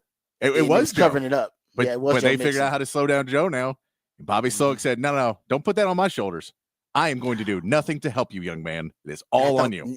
I thought Nico would fix more of the problems, but not even Nico can help fix what's going on. No, because every time he scores a touchdown, they take it away. He's got 2 that take it away now. Oh, that's brutal. One was on the first. The first play of the game last against the game. Cowboys, yeah. And then this one was for the go-ahead. Yep. Was a go-ahead touchdown in the 4th. Brutal. All right, we come back. We'll talk about the Texas Longhorns and their win over Kentucky. I'll break down the film a little bit, let you know what I saw on my rewatch of the game. We'll talk about what really sparked that Texas running game and has Sark found maybe their identity in the running game. We'll talk about that, all that and more right here on the Rodcast featuring Patrick Davis. I'm Lifetime Longhorn. Rod Davis coming back on the horn.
All right, welcome back to the Rodcast. Let's get into some Texas football conversation here. So the run game for Texas really led the way in that matchup versus Kentucky. Even early on, Texas was running the football effectively. Ended up running, obviously, on that last drive, 15 runs in a row, 15 rushes in a row to really seal the game for them versus Kentucky.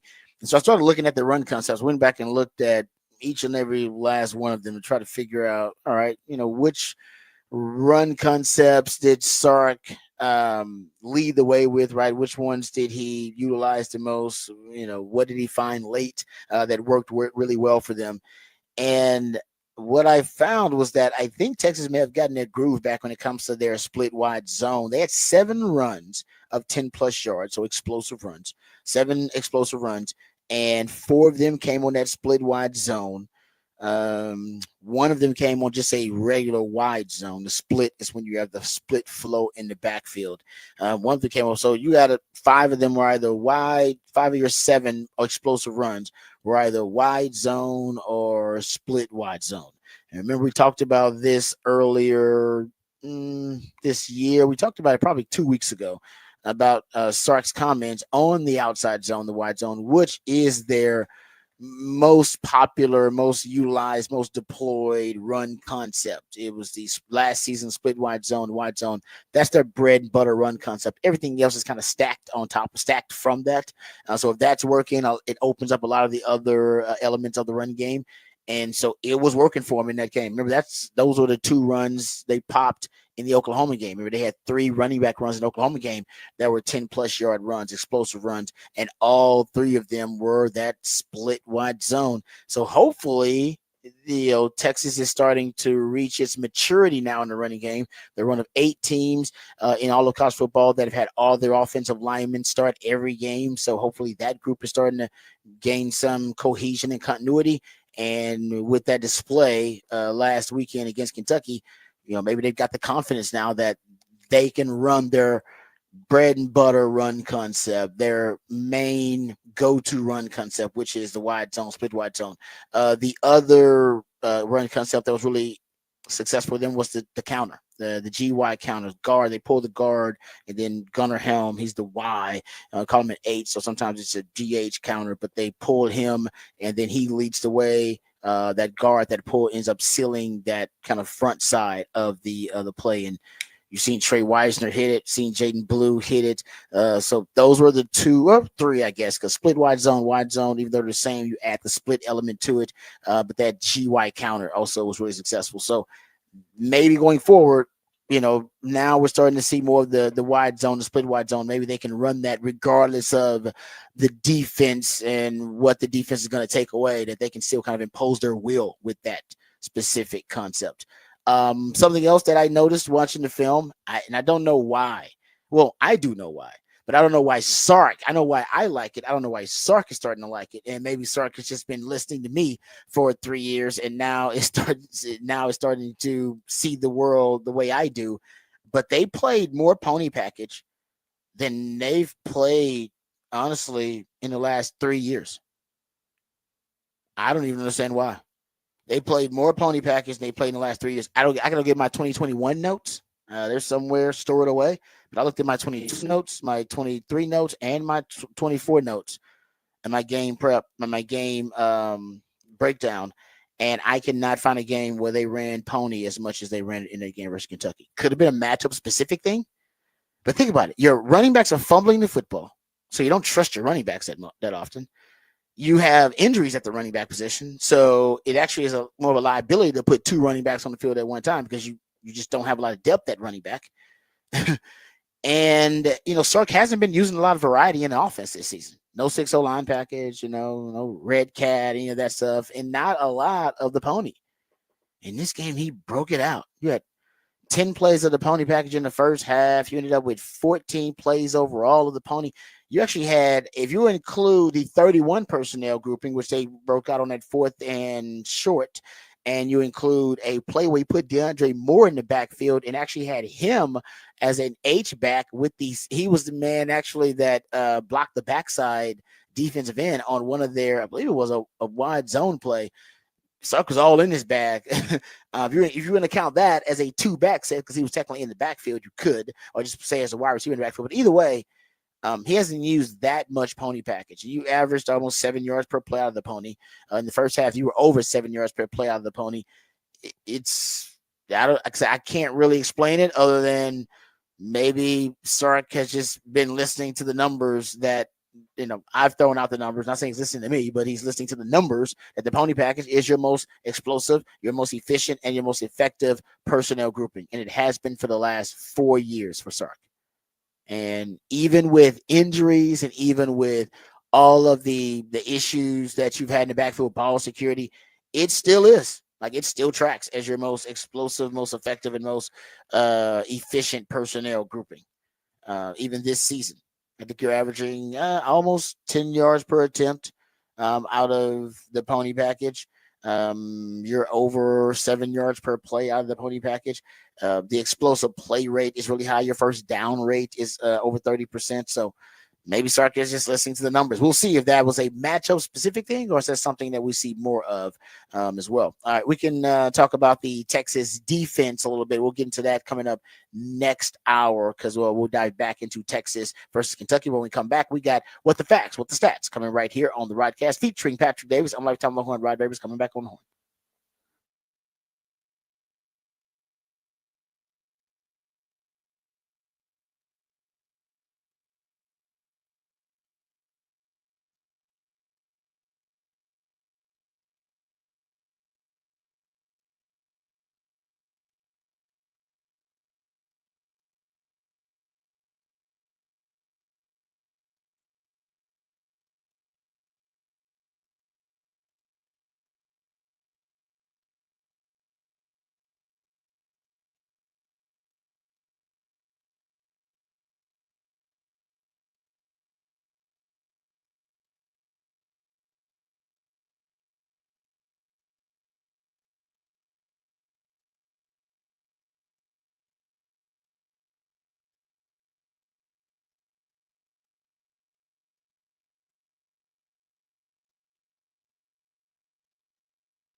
All right, welcome back to the Rodcast. Time for What the Facts, What the Stats. Time for honestly, a Saquon Barkley love fest. Just throw it out there, man. Saquon Barkley. There was actually a joke. Dallas Goedert, one of his teammates, put a fake drug test in his locker. The NFL probably will drug test Saquon Barkley. Oh yeah. After what he did this past weekend. I mean, he is. Here's the stats on him now. He's on pace for 2,151 rushing yards. He's now in the MVP discussion because that would be the most by a player in a season. He's got more rushing yards than the entire Giants team. Just throwing that in the Giants' face. Matter of fact, Saquon Barkley is averaging 6.1 yards per attempt. That is more yards per attempt than the Giants are averaging per pass attempt. He's averaging more rushing yards per attempt. He's averaging more yards per rush attempt than the Giants are averaging per pass attempt. Just freaky, man. Dude is doing some crazy stuff right now. He's 302 yards from scrimmage in that game last night, were the sixth most in a single game since 2000. Man, that was a hell of an investment. Running backs are just having a resurgence, a renaissance. There's a running back renaissance happening right now in the NFL. He has 616 rushing yards before contact this season. That is the most by any running back in their first 11 games in a season since 2000. The next highest amount by any player in that time span, the same time frame, 502. The Giant, how about this? He's averaging 6.6 yards per touch. The Giants are averaging 4.7 yards per play. He is a better offense. He's a better offensive engine by himself than the entire Giants offensive squad. Period. Crazy. What kind of his yards from scrimmage, he's on pace. Yards from scrimmage through the first 11 games. He's got the sixth most since 2000. Only Priest Holmes in 2002, Christian McCaffrey in 2019, Chris Johnson in 2009. Remember, DeMarco Murray had that season in 2014, and then Amon Green in 2003 are the only running backs since 2000 to have more yards from scrimmage through the first 11 games of the season. Yeah, it is, like I said, he's on a tear. He's gonna be in, I think, like third in the MVP conversation, I bet, behind, I think Josh Allen right now is probably one of the leaders. Is Jared Goff in the conversation? Or Patrick Mahomes, I guess, is always in the conversation. Yeah. Saquon Barkley's got to be in that conversation now. Lamar Jackson, I guess. Yeah, and I think he's definitely probably leading Offensive Player of the Year. Yep, that's no longer Derrick Henry. That's going to be him right now. I agree. Yeah, I didn't realize how dominant he had become, but now I see why the Eagles are so run heavy now. And he just got to stay healthy. You know what? I'm not going to. I hope he does stay healthy because I want to see if he can hit the record. And with 17 games, I guess, if he stays on this pace, of course, 17 games. I want to see them do it in 16, though, so that they won't have that asterisk by it or something like that, or people won't be hating on the record. He should try to do it in 16 if he can, but that is a tall task. That's a Herculean effort it would have to take for him to basically break the all-time single-season rushing record is what you're talking about, Saquon Barkley. All right, so there you go, Saquon Barkley. Oh, here we talked about the Will Levis performance versus the Texans. Here's a stat for that game, or at least about Will Levis's performance. So he was sacked 8 times, 7 times in the first half. I mean, they came after him. He had a completion percentage above 75%. He is the only quarterback in the last 25 years to win a game while being sacked at least 8 times or more and had a completion percentage above 75%. Those things don't go hand in hand. Usually, you're inefficient or you're rattled as a result of getting hit that often and being under that much duress. I'll give him credit, man. He bounces back really well from just adversity, or he just handles adversity really well as a quarterback. You don't see young quarterbacks handle adversity well. Here's another stat that backs that up. So he has a passer rating of 109.3 since week 10, Will Levis. He's been sacked 20 times since week 10. 20 times. He's the first player since the merger to have a passer rating above 105 in a 3-game span where he was sacked 20 times. Like, you're supposed to get as a quarterback. You're supposed to get rattled. You're supposed to get a little gun shy. You're supposed to, man, you get hit a lot. All right, so you're a little squeamish. You get abandoned in the pocket a little bit early. Getting rid of the ball before you're supposed to. He does not have that as a quarterback. Like for some reason, he is unfazed. That's matter of fact, that might be a superpower. Yeah. That he's just not rattled very easily. Look, I mean, if you can put mayonnaise in your coffee, there's nothing that's going to rattle you. That's true. He is that dude. I forgot about that. Ugh. Yeah, you put and mayonnaise. We sure that wasn't a bit. Was that real? If you put, he does a mayonnaise commercial now. He does. Maybe it was a brilliant bit if it was, because he's got mayonnaise in his coffee. Yeah. That if you wake up and the first thing you do is eat mayonnaise, you're a sick man. He probably likes getting sacked. Weirdo. Yeah, that's true. That's true. It's a good point. I forgot all about that. He's a sick mofo. So right, he don't work later. But I think that might be power, and what a hell of a superpower to have. That you just go unfazed by, and you're not rattled by being sacked and being hit a lot. And for the Titans, hey, you can get hit a lot, but man, he bounced back really well versus the Texans and made some plays. Had over almost 300 yards passing, I believe, right? 278, something like that. Had that pick six, which was, that's something I think typical of Will Levis, but I did not realize that he had that kind of bounce back ability. Like, you got to give him kind of credit for having that kind of bounce. So maybe he is going to be their guy that, they're going to be their franchise quarterback going forward in the future. I wasn't sure if he had enough. I don't know if he had shown enough for them to maybe want to invest in him. But that game, I got to tell you, I was impressed with Will Levis. Hadn't seen a lot of Will Levis, but that game I was impressed with him. All right, we come back. We'll get into some other NFL news, notes, and nuggets, of course, but we're talking Texas versus Kentucky. We'll review what we witnessed over the weekend. We'll talk about the good and the bad, a lot more good than bad. And we'll also hear from Steve Sarkisian, his post-game comments about the Texas win over the Kentucky Wildcats and the status of one Quinn Ewers. All that and more right here on the Rodcast featuring Patrick Davis. I'm Lifetime Longhorn Rod Babers coming back on the horn.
Welcome back to the Rodcast. It is a Smooth Soul Monday edition of the Rodcast. You know what that means. That means my man Patrick playing those smooth soul jams intended to soothe the tortured soul of sports fans who might have had a tough weekend. That includes myself because I'm a Texas fan. Also includes Patrick too. It also is for you folks out there who hopefully had a relaxing, fun-filled, stress-free weekend, and to help you ease into what it can usually be a hectic and very stressful work week with all the meetings and adulting and all the traffic. He wants to try to make that a smooth transition for you. That's also the purpose of a Smooth Soul Monday. So we appreciate Patrick hooking us up there. We also appreciate Patrick hooking us up with the topic for the big fat poll of the day, which is already posted. So go check it out at the Horn ATX on X. Patrick, what is the topic for the big fat poll of the day? Big fat poll of the day. Who was the MVP for Texas against Kentucky? Right now, Trey Wisner winning it 64%. Gunnar Helm got 24%. Anthony Hill was 7%. And Baron Sorrell at 4%. All right, there you go. Yeah, it's Trey Wisner for me. I mean, he was phenomenal. There's no doubt about it that you don't win that game without Trey Wisner and his being able to depend on him. Like I said, it would have come into question. He was able to stop the bleeding for you. Him and that offensive line, ball security issues, your injury to your quarterback who couldn't move around, and then you lost the ability to throw the vertical pass. There were a lot of things that you could not rely on in that game come second half and third quarter. And Trey Wisner was one of the more reliable elements on that team. I think, and to me, the game really did come down to trust, right? That's what that game came down to for Sark. He could trust in the end, he could trust the O-line. He could trust Trey Wisner with ball security. He could trust the running game because the running game had really set the tone so far in that matchup. And he can trust the defense. And those were the three reliable elements of this team that I think he believed would come through and would be consistent, and they were. And that's what helped Texas get the win in that game. Obviously, the Quinn Ewers discussion, how Sark handled that, different topic for a different, different segment, I should say, because we'll get into it. But here, I just want to give props to the O-line and give props to Trey Wisner, too, because Trey Wisner, I did not expect for Trey Wisner to be the guy who would be your lead back at this point in the season. There's no doubt he's earned the trust of the coaches, number one, and we'll play some audio of Sark giving him a lot of praise. But to me, that's why I'll give Sark a ton of credit. It was a gamble for Sark to be that reliant on the run game and to trot Quinn back out there and knowing all Quinn could do was hand it off. But he trusted the O-line to be able to get a push. He trusted Trey Wisner to be able to hang on to the football. Those two things. And he trusted that the defense wouldn't allow Kentucky to make enough plays to get back in the game, which they didn't. And like I said, those were the elements that won you the game. So to me, a lot of things were able to shine through in that game for Texas. I think it was a game about attitude because they had to win it with a nasty attitude at the line of scrimmage. It was a game about character because Texas had to show character because they dealt with adversity. Came in that third quarter in many different forms with the injury to Quinn and then the fumbles and how you deal with adversity. And it showed culture. That was what culture went for. That Texas culture is about being resilient and, accountability. And there's a trusting your teammates and trusting the leaders on the team. And Trey Wisner is a leader. That offensive line is full of leaders. The defense is full of a lot of great leaders, and trusting Quinn. Quinn's a leader. He didn't take Quinn out of that game. He stayed with Quinn. So those are, to me, the the lessons learned, right? That this team, hopefully the maturity was in the running game, that the running game started to evolve, but that was Sark having ultimate trust in his O-line, ultimate trust in Trey Wisner, and then and that offensive line having an attitude about it that, all right, if it's going to be on our shoulders, watch us go out here and impose our will. That's an attitude that offensive line, I don't know if they've had that all season long. That's a nasty attitude to have. I love it. They need it. I think post that Georgia game, we have seen them try to reestablish themselves as a really solid, we can push you around O-line. And we've seen it in a couple games since then. But I think they had to have that thought after the game, like, man, we got pushed around. We're not supposed to get, even if we don't play great, or even we're not ever supposed to get pushed around like we did that night. No. And so we need to go out there and start showing people what we can do. And they did it against Arkansas a bit, and they definitely did it against Kentucky. Yeah. No, the beautiful thing about Kentucky is they did against Arkansas. You're right. They closed that game out with a long drive and like a 6-7 minute drive. Kept the football, and they didn't score, but essentially they were able to choke the life out of Arkansas with maintaining the football. The beauty of this drive was, I would say the most impressive thing about it is everybody, including Kentucky, everybody watching on TV, everybody in the stadium, everybody on the sidelines, they knew Quinn couldn't throw, couldn't move.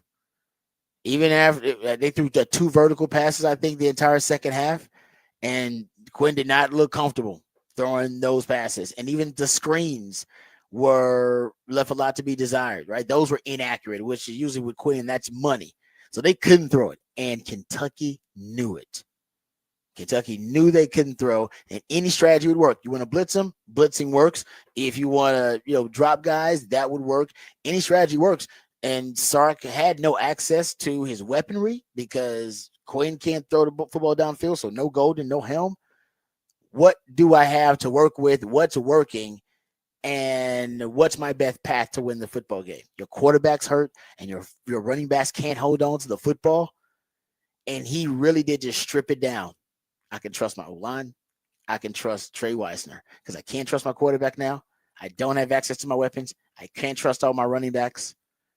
And for Kentucky to be emasculated in that way, for them to run it 15 straight times, and for Kentucky not be able to stop it, like I said, that's truly the most impressive thing. He did it versus Baylor too, back in 2022 versus Baylor. And they ran it 21 straight times to end that game. Also, was after a fumble return for a touchdown. It was a strip fumble from Quinn, return for a touchdown, just like in this game. And then Sark decided, all right, you know what? Like the late great DK said, when you throw the football, 3 things can happen and 2 of them are bad. I am going to eliminate all the risk from this equation, and we're just going to turn around and hand the football off. Now against Baylor, you had Bijan, you had Rojo. It's totally understandable. And your quarterback still had the threat of being able to throw the football downfield, even though he was spiraling and not having a good game. He still was capable of doing it. In this game, he wasn't even capable of doing it. And you didn't have Bijan and Rojo. Your running backs were they were not very reliable. They were putting the football on the ground. You had one guy you could trust, and you had one element of the offense that worked, and that was the running game. And you went out and won the game with it. That is growth and maturity. Did not see that.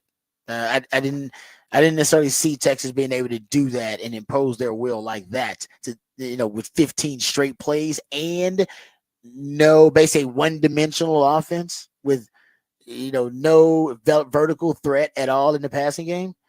And yeah, Kentucky couldn't stop it. So that to me, I know people will get into whether Sark made the right decision. They won. He made the right decision. Period. I know you guys don't necessarily like it, and maybe you want to see Arch. As they won the game, he made the right decision. Was it a gamble? Yes, because if Kentucky stops you, and then you didn't have the vertical element, and Kentucky goes down and scores and makes that a really tight game, then yes, we would be very critical, highly critical of Sark and his decision making. But at this point, it was a gamble that paid off. It was a hell of a gamble that paid off, and only Sark knew his team would respond like that. We didn't know the running game would respond like that. I've been saying the running game is average. All the numbers reflect that it's average. You haven't been able to lean on the running game that heavy. And against an SEC front that is one of the better fronts in the SEC, there is no doubt. That was the definition of imposing your will on somebody.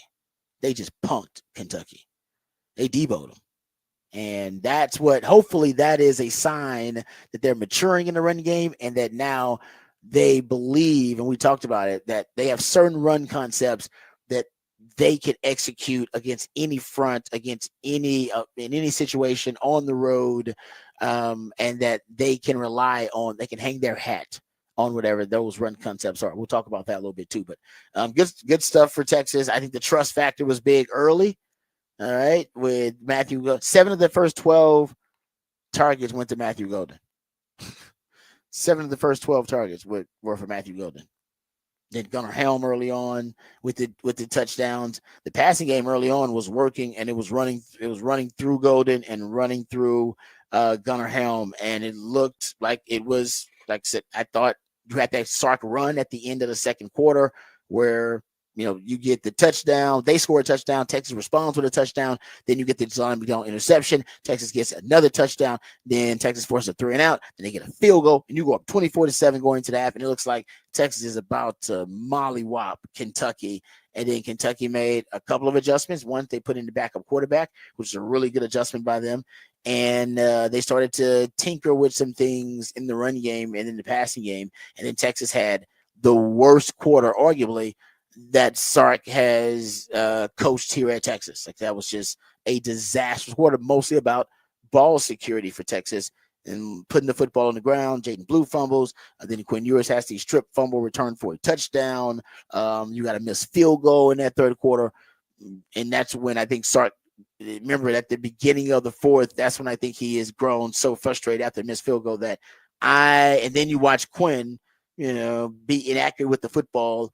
And I think that's when Sark maybe frustratingly decided, I'm just going to run it. I'm going to be stubborn about this run game. And call it stubborn, call it what you want. It worked. That's all that matters. Man got the dub. All right, let's get to the Horn headlines. We'll come back and discuss more Texas versus Kentucky. But first, let's get educated, updated, and informed with all the top stories of the day with Patrick Davis and the Horn headlines. All right, your Horn headlines brought to you by Top Gun Rentals and Lawn Equipment. In the NBA, the Rockets split their 2 games played against the Trailblazers, winning on Friday and losing on Saturday. The Mavericks got a 123-120 win in NBA Cup play Friday over the Nuggets, but dropped their Sunday matchup with the Heat 123-118 in overtime. The Spurs fought back in the fourth quarter to top the Warriors 104-94 on Saturday, winning their 3rd straight game. Tonight, the Mavericks take on the Hawks. Texas men's basketball closed out the game strong against St. Joseph's on Friday to get a 67-58 win and take home the Legends Classic title. Trey Johnson had 17 points, making some clutch shots down the stretch. They're back in action Friday against Delaware State. In college football, Texas picked up the win against Kentucky 31-14 to improve to 10-1 on the season. Elsewhere, many ranked teams took losses as Ohio State knocked off Indiana 38-15. Florida beat Ole Miss 24-17. Arizona State topped BYU 28-23. Kansas took down Colorado 37-21. Oklahoma stunned Alabama 24-3. And Auburn beat Texas A&M 43-41 in the 4th overtime. Texas remains at 3 in the AP poll. And in the NFL, the Cowboys stunned the Commanders 34-26 with a Kevontae Turpin kickoff return for a touchdown in the final minutes being the difference in the game. And the Texans lost to the Titans 32-27, playing sloppy with 11 penalties and allowing a safety in the final seconds. Tonight, the Ravens and Chargers face off on Monday Night Football, and that is your Horn headlines. All right, welcome back to the Rodcast. Thank you, Patrick, for the Horn headlines. All right, let's talk about Texas, Kentucky a little bit more. One of the things that really, and we'll get to the report real quick. Anwar Richardson actually did report that there was an MRI that was done for Quinn and that it was a mild ankle sprain for Quinn. So that's good news. But we don't know exactly what it means going forward, but we'll hear from Sark coming up today. But a mild ankle sprain, so I expect him, I think we all expect him to start versus A&M. How that is going to hinder him or, what are going to be the lingering effects from it, we don't know. In that game, of course, it was swelling up. That was pretty obvious. After halftime, it got much worse to the point where Quinn could barely move around, and he never took Quinn out. So it just lets you know he's devoted to his guy. Whether that was some people saying, oh, man, was that Sark trying to avoid a quarterback controversy and maybe he just didn't want to have to deal with, Arch and, the discussion about, that going into the Texas A&M game and he didn't want to tank, Quinn's draft stock. I'm not saying any of those things weren't a variable and weren't a factor at all. I think he was more concerned about winning the game, and the best course of action to win the game was to hand the football off. I mean, look at the rushing yards. And if they'd put Arch in, he probably would have just been handing up the football with Arch too. And I think he figured, listen, I'm handing up the football. regardless, no matter who's in there. I'm handing off the rock. The path of least resistance, we're gonna hand off the rock here, and I think that ultimately would have been the same thing if Arch was in there. So I'll give Sark credit. If it was a closer game, then I think we could be highly critical of his decision making there. But hey, man, it paid off. And we'll hear from Sark coming up next segment. But let's talk about the offense overall. We'll get into the good and a little bit of the bad too. The offense to me looked great early on in the game, and there was a lot of variety early on in the offense, which I think helps. And when someone asked me, what would you do to juice the offense a little bit? I said I'd add more personnel groupings, I'd add more variety to the offense. That was actually on display in the first half. You saw 11 personnel, you saw 12 personnel, you saw the pony package, which said he played more pony package in the first half than I've seen Texas play really in any game so far this season. Just in the first half, there were 10 pony package plays. So that alone showed you a lot of variety. And there were a couple of plays where they started out, and I brought this up last week, in quads where they covered up ineligible receiver, like Gunnar Helm would be ineligible. They'd cover him up, and then they'd motion back across to kind of give them an unbalanced formation. And even though it would give them one less eligible receiver, it would give them another blocker in the passing game, but also create deception on the offense. They broke out some of that actually in the game when they were wanting to run the ball. So I thought there was a lot more variety in the game plan for Sark, which I thought was really good. A lot of multi-motion plays where you have one guy in that actually has executing two forms of motion or shifting, or you have two different players that are shifting and motioning on the same play. But either way, I think the most impressive thing for Sark was after, the injury and after the quarter that, was a disastrous third quarter, where he lost trust in a lot of the things that the offense is built on. He decided that I'm just going to run the football, and the run concepts that really worked for him, I went back and looked at them, mostly were the split wide zone. Out of these 7 explosive runs that you had in the game, 4 of them came on that split wide zone, and there was another one on the wide zone. So maybe Texas is finding its way with the wide zone as their kind of marquee bread and butter play they can hang their hat on, and then they use the counter as more of a change of pace. But either way, that's the play that really set the tone for Texas, or that concept, I should say, set the tone for Texas in the game. And like I said, ran a lot of pony, which is also something that I observed in the matchup too. I'll throw this out there since we're talking about, the offense and, what the limitations of the offense could be if Quinn ends up, with a hurt ankle or an injured ankle, and maybe he's not going to be 100%. If Texas running game, because I said this earlier this season, that they've thrown out a lot of different concepts every game, and they haven't really been able to find a consistent run concept that they can execute no matter what the defense is presenting to them, that they can dictate the terms of the running game with this concept, force the defense to have to adjust to them rather than them, being malleable and taking what the defense is giving them. And that's what they've been doing in the running game. This is one of the games where they didn't really do that. They imposed their will with the concepts I just mentioned. If they can do that going forward, that's going to add a scary element to this offense, because they haven't had that all season long. They haven't been able to go into a game and impose their will on anybody really in the run game. They've been able to run when they need to. That was Arkansas. That was Oklahoma. Run when we need to, and we ran the ball successfully. But being able to run whenever you want to, that's different. And that's what they did in that game.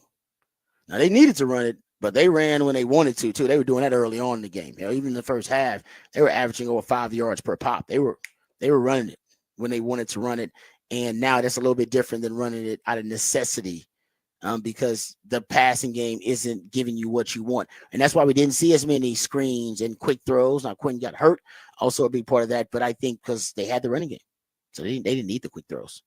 So that's the offense. On the defensive side of things, listen, I was a little surprised, and we brought this up earlier. Texas gave up more explosive pass plays in this game than they had allowed in any game so far this season.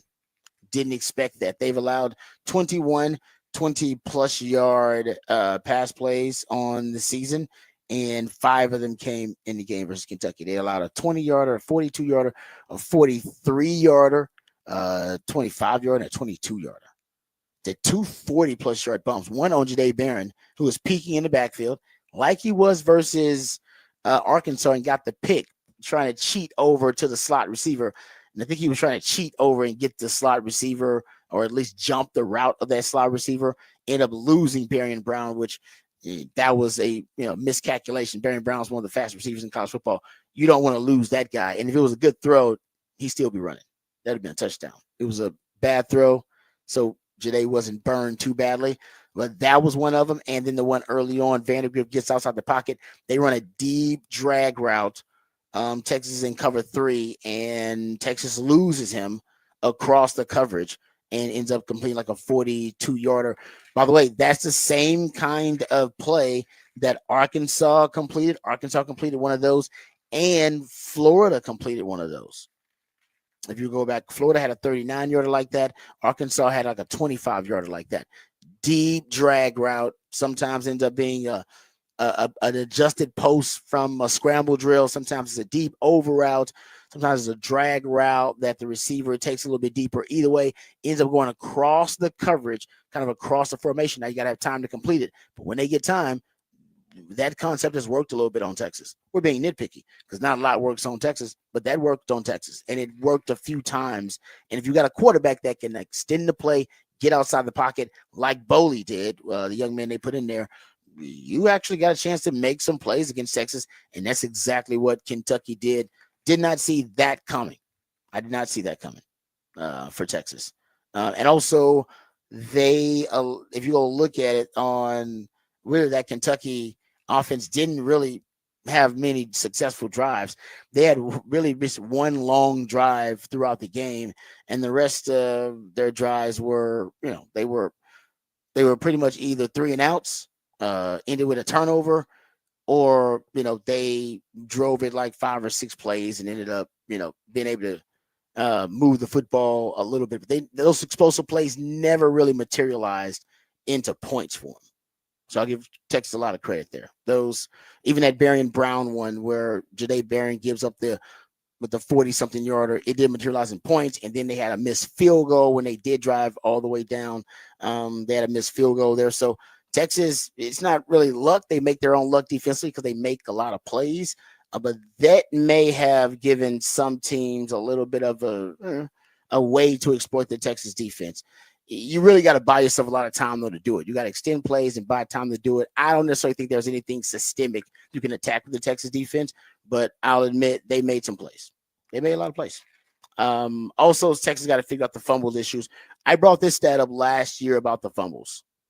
Here it is. If you go look at this is from last season. I brought this up in the offseason.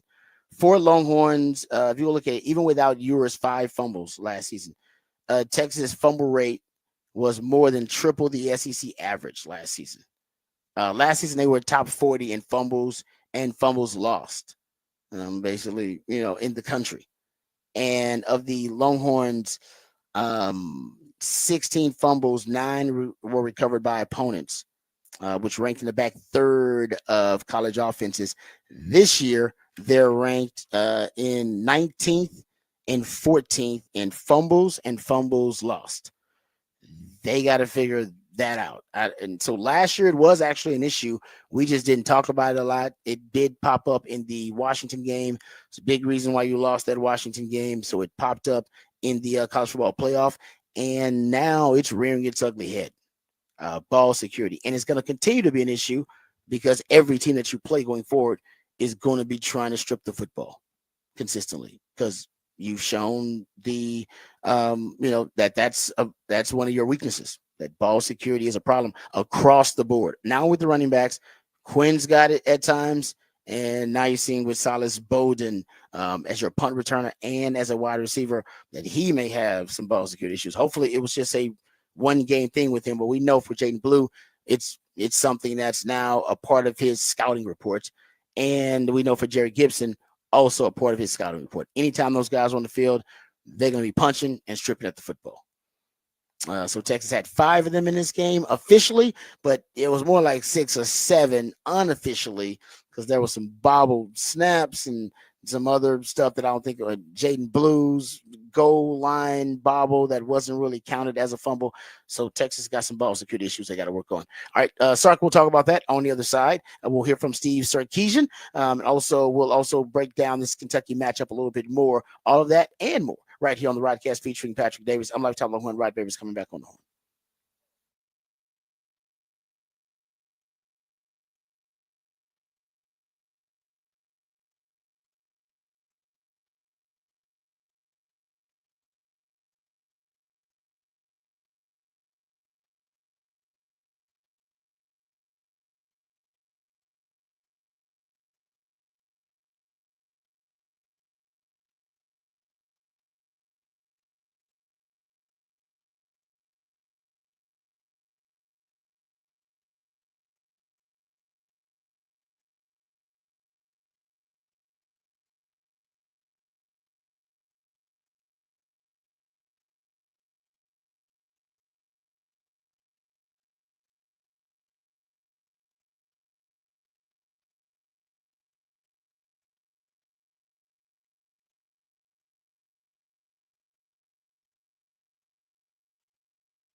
All right, let's hear from Steve Sarkisian. Time to go behind the burnt orange curtain, talk some Texas football.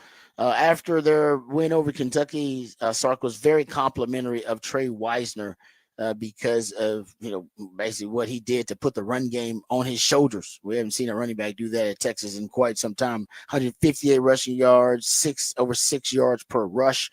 Here's Sark talking about the toughness of one Trey Wisner. I'm gonna brag on this guy for a minute. He might be the toughest guy on our team.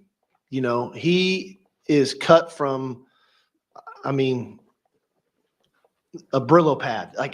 He is so tough, but at the same time he's tough, he's one of the best teammates on our team. And the respect he has in that locker room because of the work ethic he brings every day, the energy he brings every day, the ability to pick others up on our team every single day, all in the same time of him working on his craft. And he wasn't the most highly recruited guy in that class. He wasn't, on signing day, people weren't asking me questions about him, but all he does every day is come to work. And when opportunities presented itself to him last year on special teams, all he did was run down on kickoff and try to hit something, and that's just the way he continued to play. And that's how he earned our trust, was his willingness to do the little things the right way, because it always mattered to him. And so when you get in a game like this, when you got to lean on somebody, you want to lean on the guy that you can really trust. And he's definitely earned that from us. There you go, Trey Wisner. And it's interesting. Yeah, he's earned the trust because he can hold on to the ball, number one. The basic requirements of the position of running back. Can you hold on to the football, and can you pass protect? Trey Wisner is really good at both of those things, and all the other running backs, they're questionable. And they have issues, inconsistency when it comes to ball security and pass protection. Trey Wisner's been as solid as a rock. Let's talk about the rock. Let's talk about the guys fumbling the rock and the ball security issues. Here's Sark when he was asked about his confidence to run the football 15 straight times, actually, on the drive to seal the game after all of the fumbles by the running backs. Yeah, I'm never one just to shut a guy completely down that we know we're going to rely on. And, I think Jaden got some great opportunities there and was really effective for us. And he was a good change up to Trey and what Trey was doing. We've had moments like this in the past. Mind you, it was Bijan Robinson in the backfield and Roschon where we've said we're going to go run the ball and we're going to do it with an attitude. And, when we do team run good on good against our defense, there's no passes. They know we're going to run it. And I always tell the offense, hey, we have to have the ability to run the football when they know we're going to run the football.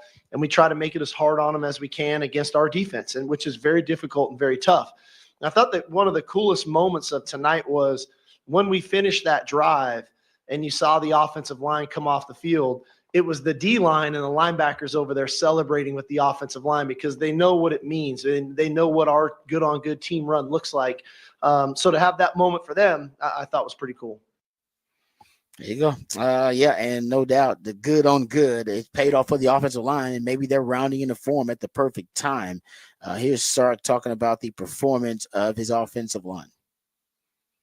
Yeah, so I thought the offensive line was really good on the ground all day. I think from the very beginning, I thought we reestablished the line of scrimmage. We moved the line of scrimmage, some great running lanes for the runners. And then we went and really leaned on that, obviously, there in the fourth quarter, which I thought was critical. Yep. So Sark, yeah, there's no doubt. He talked about how they've done that before, leaning on the run to that extent, but they had it with Bijan and Rojo in the backfield. To do that without those guys, quite a statement there made by Sark and the offensive line. Also a statement made by Sark as a head coach to have his second double-digit win season in a row. Doesn't happen a lot. Mac had that famous run. What was it, 9 straight seasons of at least 10 wins? I remember we were at the start of that. That's how old I was. That's how old I am now. That it was 2001 and 02. 01, 02 was the start of it. It was the first time Texas had won double-digit games, if I'm not mistaken, since Darrell K. Royal. I believe you have to go back like 69, 70 was the last time Texas went back-to-back double-digit win season. And first of all, they didn't play a lot of games way back in the day. But in the modern era, Texas hadn't won back-to-back double-digit win seasons. And Mac did it, and of course went on the run. And now Sark has done it for the first time since 08-09. It was the last time Texas went back-to-back double-digit win seasons. Here's Sark talking about that feat and what that achievement means to him. I have satisfaction in that, of course, and again, something early in my career, I didn't do a great job of appreciating moments along the way because you get so stuck on the goal at the end. And I think now in this juncture of my career, I'm much more willing to pause for a second and appreciate kind of the moments as they come along the way. And this is a great moment for us, to have, back-to-back 10-win seasons. But I also know that then there's a prize out there that we're striving for. And, last year being Big 12 champs and going to the college football playoff and being a play away from getting there, to come back this year and have an opportunity to compete for an SEC championship is one that I know our team, our staff, we're all striving for. And then if we can do that, then there's the bigger prize in the end. So, but I do take a moment to appreciate these moments. Even today, this is our 4th straight senior day and we're 4-0. And so I think about all those seniors that have played their final game at DKR, their lasting memory is a win. So that's kind of cool too. Yeah. And yeah, usually when Texas can win double-digit games in back-to-back seasons, they're on the verge of something special, right? 69-70, those were national championship winning seasons for Texas. 01-02 was the start of the Mac Brown runs, and then you win a national title a couple of years later. So it looks like we're in the midst or at the beginning of something special if you look at recent history on the 40 acres.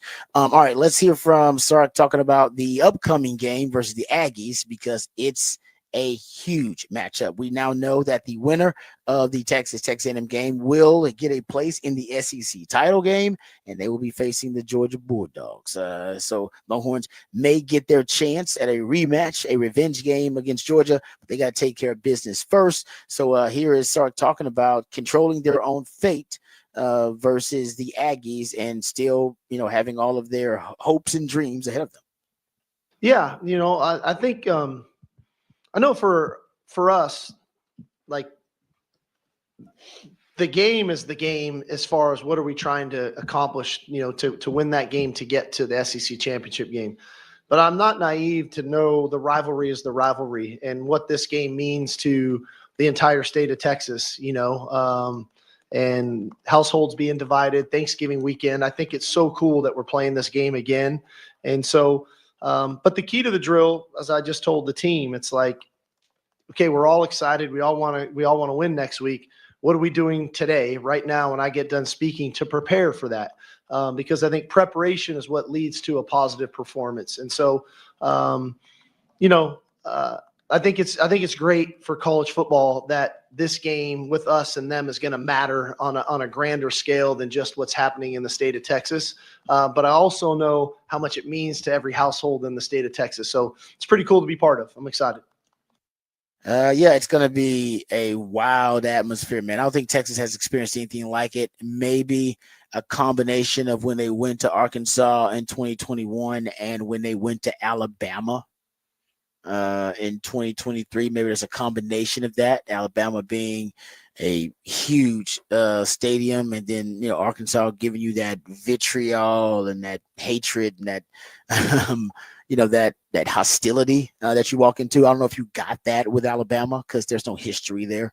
You're going to have that, so you'll have that emotionally charged atmosphere, and then you'll also have the 12th man. I mean, they pride themselves on being able to affect the game, and they do.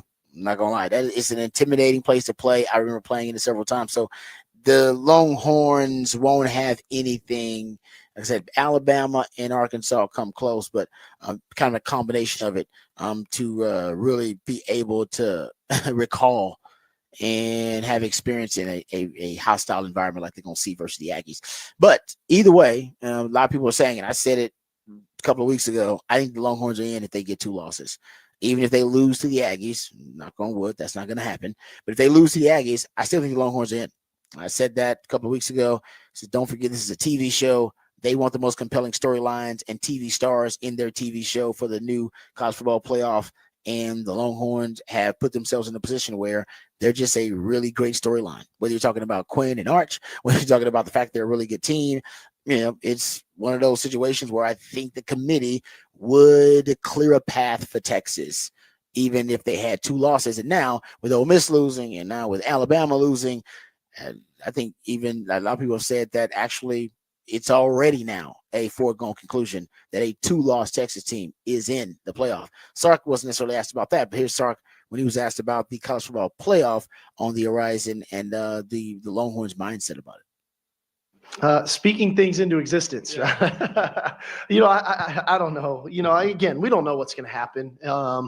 This is new for all of us, and this whole college football playoff is definitely new for all of us. What I do know is we can control that narrative if we can go handle our business here, into next week. And then if we can do that into the next week.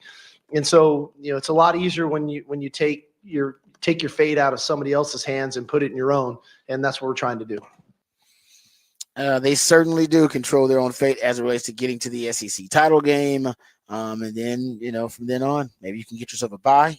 And if that, keep on winning, baby. And the Longhorns could find themselves in the championship conversation when it's all said and done. All right, but got a long way to go before that is the case. And certainly hate week back for the Longhorns as they would face the Texas A&M Aggies. And the Aggies didn't hold up their end of the bargain. I was going to say this was going to be a ratings monster. Still think it can be. And I think it could be. But I don't know. Now you're going to have the Aggies ranked at what, 20 in the top 25 somewhere, but they won't be ranked in the top 10. They'd be Auburn. They'd have been a top 10 team. Yeah, especially with Ole Miss losing, Bama losing. They really agged it up. They agged it up. You got a top 5 versus a top 25. That's okay, but that ain't as sexy as a top 10 matchup. So I think the ratings will be okay. They'll be okay. If the game is really good, the ratings will build to a crescendo. But it also, if the game's not good, let's say it's a defensive struggle, it's still the ratings will be low. But if it's like a shootout, ratings will be high. People start tuning in, seeing it on social media. And I think people will tune in if it's a competitive fourth quarter. But right now, you won't have the anticipation and the buildup. Game day is going to be there, I believe. But you still won't have the anticipation, the buildup of top 10 matchup. It's top 25 matchup. We've seen that before, guys. We've seen Texas and Texas A&M as a top 25 matchup. We've seen that. That's happened before. What I wanted to see was something we hadn't seen a lot of, which is both teams, performing at an elite level and considered elite teams in the top 10 with the SEC title implications and, college football playoff hopes, that kind of stuff on the line. And I don't know if you have that because Texas is going to make the college football playoff even if they lose, right? We know that. That seems to be the case. So that's no longer the added, kind of value you get. That was more at stake. And, SEC title game online, that's big, getting a stake there. But the Aggies now, I thought you would have both teams potentially trying to get to double-digit wins. That's not really happening. Texas got there with the Aggies, didn't hold up their end of the bargain. That would have been the second time in the history of the rivalry where both teams were either going to get or were already had double-digit wins. So it's not the same, but it's still going to be a big number. It might be one of the highest rated, most watched football games, college football games in the state of Texas, like in the history of the state of Texas. You might set that record if that's so. I don't even know what the record that would be. What college football game is the most watched college football? Maybe it was a Texas A&M game. Maybe it was a Texas OU game or something like that back in the day. All right, we come back. We'll get into Off the Record right here on the Rodcast featuring Patrick Davis. I'm Lifetime Longhorn Rod Babers coming back on the horn.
All right, welcome back to the Rodcast. Time to get to a little off the record conversation here. Okay, so Arizona State pulled off an upset win over BYU this past weekend. And it was one of the strangest conclusions to a game you'll ever see. So basically, what happened was Arizona State led by the game's final margin, 28-23. When it was first and goal inside the BYU 10, the Sun Devils, rather than punch in a touchdown for a 2-possession lead with only a few seconds left on the clock, marched deliberately backwards as the Cougars burned their remaining timeouts. So it was like 7 ticks left on the clock and facing 4th and goal near midfield. The Arizona State head coach Kenny Dillingham, instructed Sam Levitt, his quarterback, to waste time and then launch an incomplete pass, right? Just try to waste the rest of the time. Problem is, officials, and Dillingham didn't like this. They ruled that the play to waste time only took 6 seconds. You didn't waste enough time. So you left an extra second on the clock because it was 7 seconds left. And basically, because of that, BYU got a shot at a Hail Mary, but the pass fell incomplete. The video shows Dillingham like losing it, saying there was no way. It wasn't incomplete, wasn't it? It was at the 2-yard line.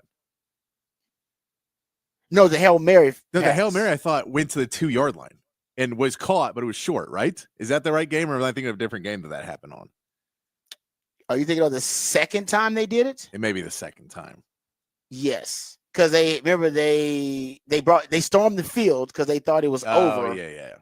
Yes, and then because then they had to, because when they stormed the field, the refs had to let them know that there was a 1 second left on the clock, and they had to clear the field.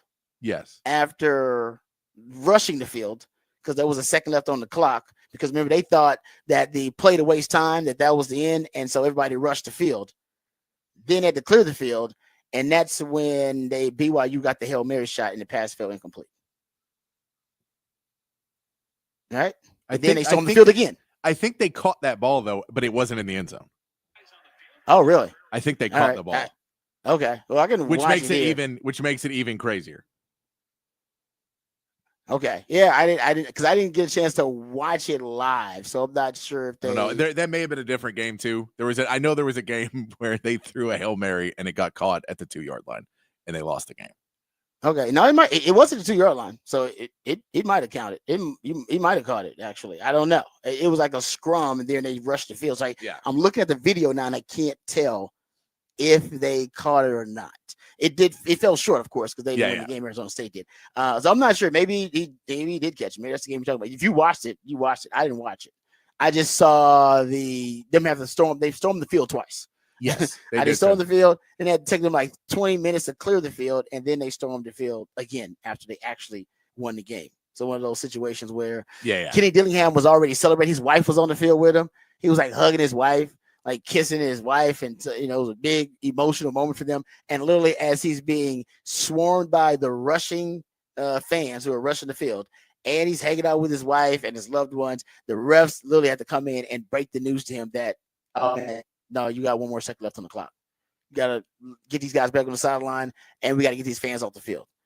That is bizarre. And they still rushed the field after the second time. So they were not going to be stopped rushing the damn field. And they were taking down the goalposts and everything. I mean, y'all, seriously. They took down the goal. They was taking it down and everything. Can we just start? If you're a ranked team, you can't rush the field. I don't care. I don't care if you're 25 and you beat 1. I think Auburn rushed the field when they beat A&M.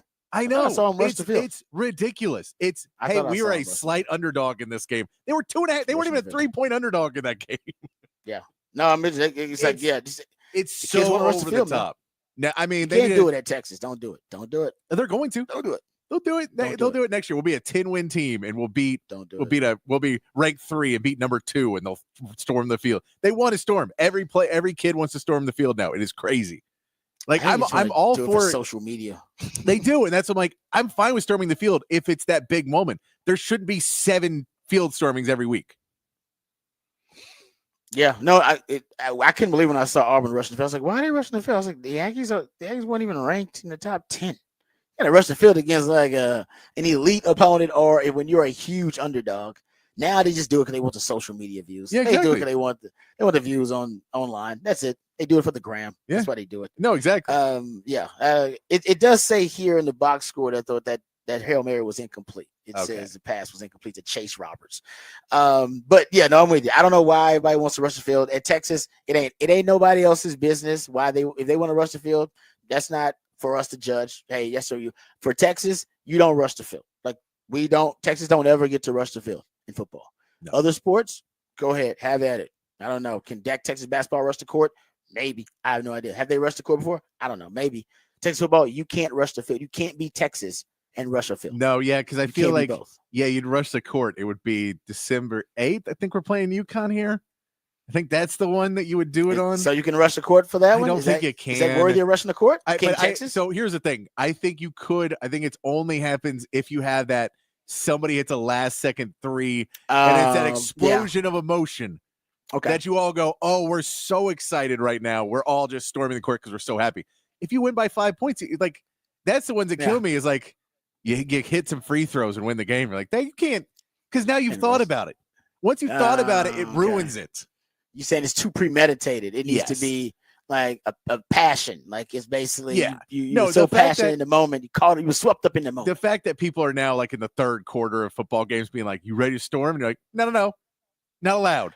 Yep. And that's the thing too. Social media is also helping this because they go on social media, start talking about storming. They're like, dude, we can go storming now. We can go storm the court or rush the field. And it's like, well, so you're taking away the kind of emotional connection to storming. You're right. It's supposed to be like, oh, game winner, or we game winning drive or something like that, or last minute shot. Yeah, I'm with you.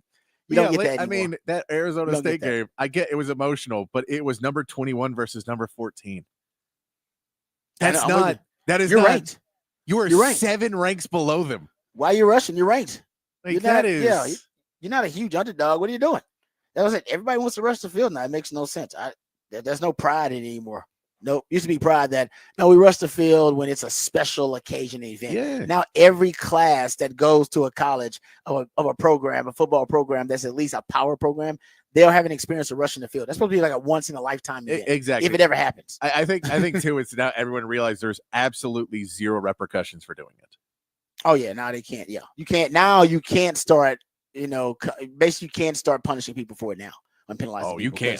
You can punish them. You could, but you've already allowed it. Now you've already opened Pandora's box. Yeah. What are you going to do now? Start some new policy where you can't rush the field, and then how are you going to enforce it? That's the hard part is enforcing it on, because now you're daring them. Now you're daring to do it. You're like, so now you say we can't do it on 40,000 kids. Exactly. How many police officers you got down there that's willing to do it?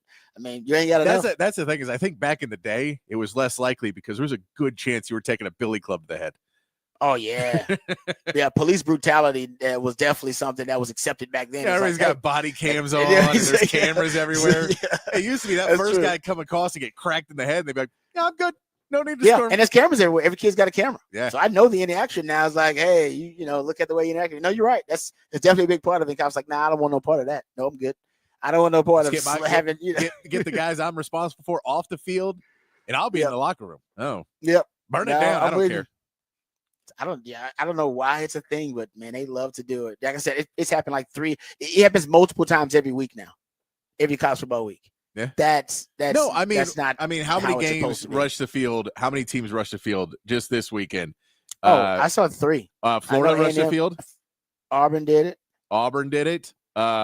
Oklahoma did it. Oh my God. You're right. Kansas Oklahoma did it. Why did you rush the field, Oklahoma? You're Oklahoma at home. Come on. Kansas. Yeah, Kansas can rush the field. They're Kansas. Go ahead. Kansas will be rushing the field all the time. You never know how long this is going to last. You're Kansas. They're a basketball school. Rush over to the gym. You don't care about football. But see, that's why they rush it, because they can never storm the court. Like Kansas, you can't. Yeah, it's true. You can't storm the court. You can never storm a court if you're Kansas. You can never storm the court. But to your point, why did Oklahoma do it? I mean, I guess Alabama. They accepted that how bad they are, that they're barely going to make a bowl game this year. I guess they make them. I think that may have done it. Maybe that's why they did it, because like we're going bowl. Come on. I don't know. It's Oklahoma. You shouldn't be rushing the field. I get that, but yeah, saying that is even worse. We're bowl eligible. Rush the field. No, I'm trying to figure out why Oklahoma's rushing the field, but that goes to, like you talked about, and now it is. It's a full on issue now. Like it's a Yeah. it's No, if you it's an beat issue if with you every program now, even the Blue Bloods. if you're an It's an issue. underdog in a game and win, you rush the field. It's That's not even. crazy. It has nothing to do if it's a good team. It's not. You're an underdog. We're storming the field, and if God help you, if that team is 10 ranks above you or something like that, field post going down. Yep. Taking down the field goal post. No, I don't understand it. I don't know when it started. It came out of nowhere. I feel like It did. I think like it was we have getting. rules I think for it this was stuff. coming up and getting worse, and then post COVID, when nobody has any rules anymore, now everyone's like, we forgot how to act in public, and That's true. they're just like, I'm doing it now. I think you're right. I definitely feel like it was a post COVID thing. So I think it was right. getting a little bit worse, but then they were trying to like slow it down, and that's when you see all the stories of $100,000 fines and $300,000 fines to the schools for storming the field, and it was really trying to put the onus on the schools, and the schools were trying to tell their kids don't do it, and then post COVID, it feels like all that stuff. And now I feel like the schools kind of like it. I feel like they want the them on TV. publicity and stuff. I think it's like a good photo op for them. They want people rushing the field. Yeah. I don't. Yeah, they definitely don't try to deter the behavior or reprimand them anyway. Terrible. They're There's kids who will go, Dad, did you ever did you ever storm the field? And they'll be like, about 7-8 times. You're like, your team sucked that bad. You stormed the field 8 times. That means how many times were you an underdog and big like? Yeah, but like you said, it may not even mean you suck. Yeah, Oklahoma's rushing the field, and I was like, what are you rushing the field for? OU does suck. They do suck. Yeah, they do. All right, that's a great place to end it. All right, we'll come right back. We'll get into some NFL news, notes, and nuggets. We'll talk about, speaking of teams that suck, do the Texans suck? That could also be a reality we're facing. We'll talk about the Cowboys being in the wildest, most chaotic game in the history of the NFL, and we got stats to prove it. All that and more right here on the Rodcast featuring Patrick Davis. I'm Lifetime Longhorn Rod Beavers coming back on the horn.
Welcome back to the Rodcast. It is a Smooth Soul Monday edition of the Rodcast. That's when Patrick, my co-host, the Idillionaire, plays jams intended to soothe the tortured soul of sports fans who might have had a tough weekend.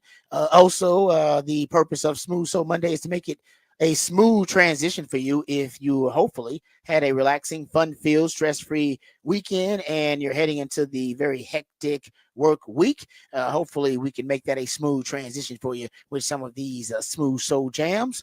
Also, Patrick comes up with the topic for the big fat poll of the day. That is posted already at the Horn ATX on X. Patrick, what is the topic for the big fat poll of the day? Big fat poll of the day. Who was the MVP for Texas against Kentucky? We gave you the names. Trey Wisner has 64% of the vote. Gunnar Helm with 23%. We've got get the latest results. Make sure it's got those up there. Anthony Hill is at 8%, and Baron Sorrell is at 4%. So keeping it rolling right now. Trey Wisner, not surprising, is your MVP. We get Brad that says, "How can you vote for just one?" Well, because Trey Wisner was, I think, extraordinary. I mean, the defense has a lot of different guys you can throw out there. Anthony Hill was amazing. He'd probably be my second choice. But there's no doubt, man, Trey Wisner, I did not expect him to be able to carry that kind of workload. What do you have? 26 rushes, I believe, altogether, 158 rushing yards, over 6 yards per carry. And then the yards after contact, 96 yards after contact for Trey Wisner.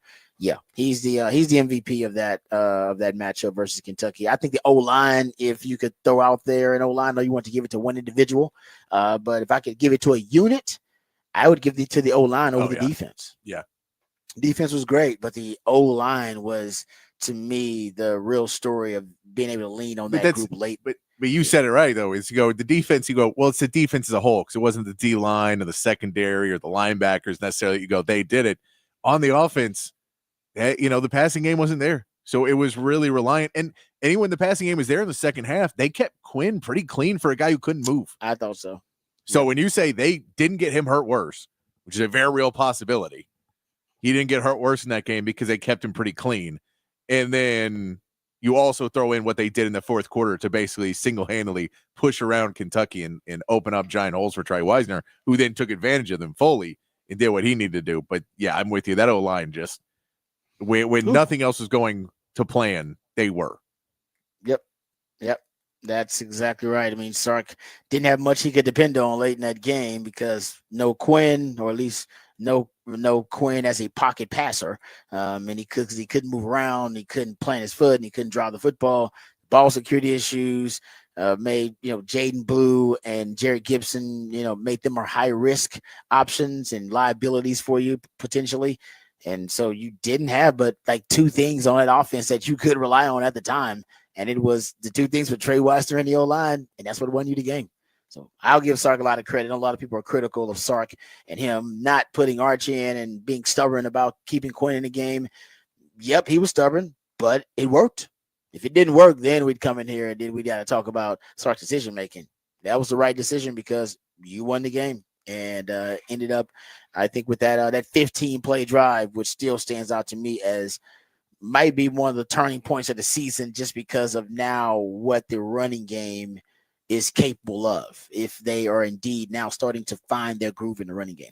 All right, let's talk some. We'll talk some more Longhorns. Of course, we'll do that when we get into Raj Rant. But let's talk some Texans, and we'll talk Texans and Cowboys. We'll talk Texans first because we talked Cowboys first last time. Texans, really, I'm not sure what's happening with the Houston Texans right now. There is no doubt they're regressing. I mean, it's starting to spiral a little bit. I thought that, the Texans' issues were issues that could be resolved, that they would be able to fix, or at least not necessarily fix completely, but at least they'd be able to patch them up and then find their own formula based on their limitations, and that they wouldn't start to spiral because of those issues and limitations. Well, I was wrong. I think they are officially starting to spiral a little bit because of all the issues now starting to accumulate. It was just, things we're identifying. We're identifying pass protection, right? And they've allowed above a 40% pressure rate on CJ Stroud in 4 of the last 5 games. That's an issue. We've talked about the third and longs, them averaging a third and long, being the second to third worst team in the NFL when it comes to third and long situations, right? Drop backs on third and long. So we've talked about their second half scoring, which it continues to be an issue. And I don't know if they've actually fixed any of them. I'm sure they've been addressed because that's their job. They addressed them. I don't know if they fixed any of those problems. At this point in the season, all of those issues have either progressively gotten worse or they still exist. They still exist in it, and they are still glaring deficiencies and issues for the Texans. They haven't gotten that much better in those categories. And like I said, at this point, I don't have faith the Texans are a good team. I can't call them a good team. They've beaten one good team. That was Buffalo. Give them credit for that, beating that one team. But that right now is looking like an aberration. That's looking like an outlier. It's looking more and more like this is the Texans they're not a bad team yet. They're not a good team. They're just a mid team. They're mid. Yeah. That's what the youngsters would call them. All right. So I'm using the young people's words. But they're that's, mid. But that's the thing is it is that defense is still good. The defense is great. The defense is great. And then that offense has talent. But that's the disappointing part is because there's talent. It just each week seems to be going further and further the wrong direction. CJ Stroud looks worse and worse each week. Joe Mixon was having such a good season, and now he's starting to get stood up at the line and not being able to get any running room, and they're not being able to run the ball. The offensive line is somehow, I mean, because they couldn't block before, and now it feels like everyone on that offensive line shouldn't have been drafted. And I don't mean drafted in high rounds. They shouldn't be NFL players is what it looks like in that offensive line. They're playing that poorly that I don't know a play where there's not somebody in the backfield. Yeah. It's a lot by the end of the play. There's just not a play where, and they're rushing 3 or 4 and they're getting somebody in the backfield every play. I think you just hit it on the head. The troubling thing is those issues existed before. They were leaky offensive line at the beginning of the season. But now CJ Stroud's regression is now a part of those other glaring issues for you. It is clear. He's got, 3 games now with multiple interceptions. I think he had 1 such game last season. Even that, some of these mental errors now for CJ Stroud, the go-ahead touchdown late in the game that was called back, but could have been a go-ahead touchdown. That was called back for them because of the illegal motion. Mm-hmm. CJ admitted that was on him. Said he put too many guys in motion. Said that was a miscommunication before the play with the play call. So that's on CJ. So now you have CJ Stroud's regression in addition to the other issues that are not being fixed. So maybe that drags CJ Stroud's development down. Whatever it is, the Texans now have some major problems. They're still going to win that division because that division is terrible. Jacksonville's bad. Tennessee's not a good team, but hell, Tennessee can still beat you. And they played the Colts twice. They've already beaten the Colts twice, so they'll win that division. But right now, I do not have faith that the Texans can fix these issues, and they won't beat good teams with these issues, period. No, and I mean, there's parts of it where CJ does need to be better. I don't want to give him a full pass, but it feels like he last year was playing so well that they kept putting more and more on his plate and kept putting more and more on his shoulders. Save me, CJ. CJ. And we talked about it early in the season when we were talking about the offensive line setting protections. Like, who's doing it? Like, normally you wouldn't have a sophomore quarterback setting protections, but it felt like CJ was doing that. And it just felt like every single thing that happens, they go, hey, CJ, we need you to, hey, you know what, CJ, could you take that on? You know what, CJ, if you could do that. And at a certain point, about quarterback-friendly offenses, and that's kind of the Kyle Shanahan trademark is a quarterback-friendly offense. It's supposed to be. And, man, that is not a quarterback-friendly offense at this point at all. And you're still trying to run these complicated systems, but then you're not you're making your quarterback do every single thing and then giving him no help in the offensive line. The run game is non-existent because you're not finding any way to run the football, which falls back on, some point. Either you have to figure, first of all, the fact they haven't got rid of this offensive line coach is blowing my mind. That's on D'Amico. That's what I'm saying. I think this is a team I never want to compare the Texans to, but this feels like the same problem that the Jets have had. That Robert Saleh had a great defense and had his guys playing well, but that offense seemed disjointed and not working. And there was this kind of checkout from Robert Saleh that he was never able to go over to the offensive side of the ball and really fix that. And it ended up costing him his job because that's what the owner is going to look at eventually and go, our offense sucks. I get our defense is great, but our offense sucks. And whether it's the accountability that is not for one player on that offense to have real accountability because their job is their job and no one is losing their job right now. No one's getting benched. No one is having any real repercussions for their actions on offense. So they come out afterwards and go, I'm wrong. I'm sorry. And then do the same exact thing the next week. Same thing. The fact that some of these guys are having, light and did not practices on Wednesdays still. And I'm like, I get you're banged up, but dude, if you're an offensive lineman and you're going to did not practice on a Wednesday, you're going to do not play on. How much worse can the bench be at this point? I'm with you on that. That's a great question. How much worse can the bench be at this point for the O-line? And I get you don't have some guys are hurt, but at this point, what are they going to allow? 25 sacks a game? I mean, I don't get how much worse it's going to be. This offensive line is so bad. And they don't seem to have any accountability for it because Laramie Tunsil still the most penalized player in the NFL. Yeah, I hate to say it. I like D'Amico, but you're right. It's on D'Amico. And so if you're the head coach, you have to look and see what's happening around and see, man, this is how defensive head coaches get fired is because I worry about my side of the ball and not the team. Yep. And I was hired to take care of the team. Yeah. And especially if I'm going to bring in a young offensive coordinator.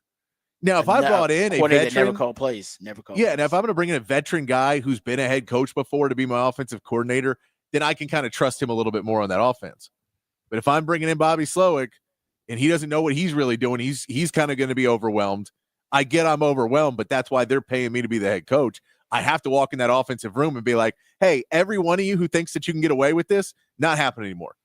I'm going to make each and every one of your lives a living hell until you figure it. And I get you're a player-friendly coach. You gave the contracts. You did all these things to be player-friendly.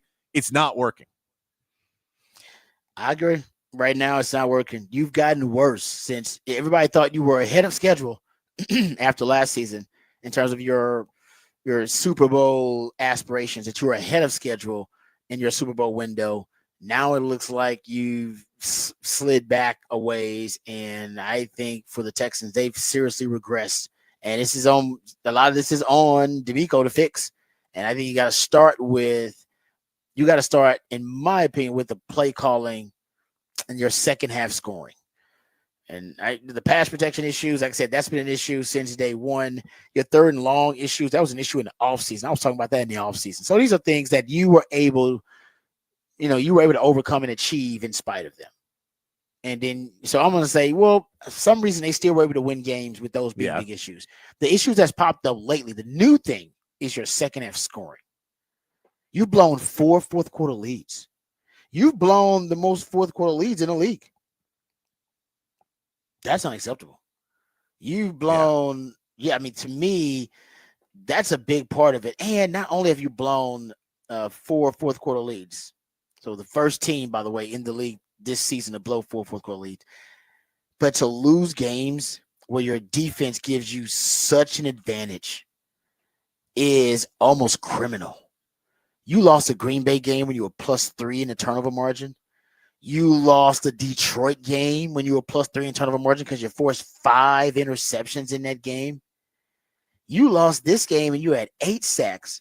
You had 2 fumble recoveries and a pick 6 and still lost the game. Your defense essentially is serving up the game for you on a silver platter. All you got to do is take care of the football, reduce the self-inflicted wounds, and hell, man, when you win again, when you're a +3 in turnover margin, I believe the win percentage when you're a +3 in turnover margin is like close to like 90%. Like, it's really high when you're a +3 in turnover margin. Like, you're +1, probably win the game 55, 60% of the time. You're +2, you're probably hovering around 70-something% of the time. When you're +3 in turnover margin, you're talking about an 85+% win percentage. And Texas are losing those games. Mm-hmm.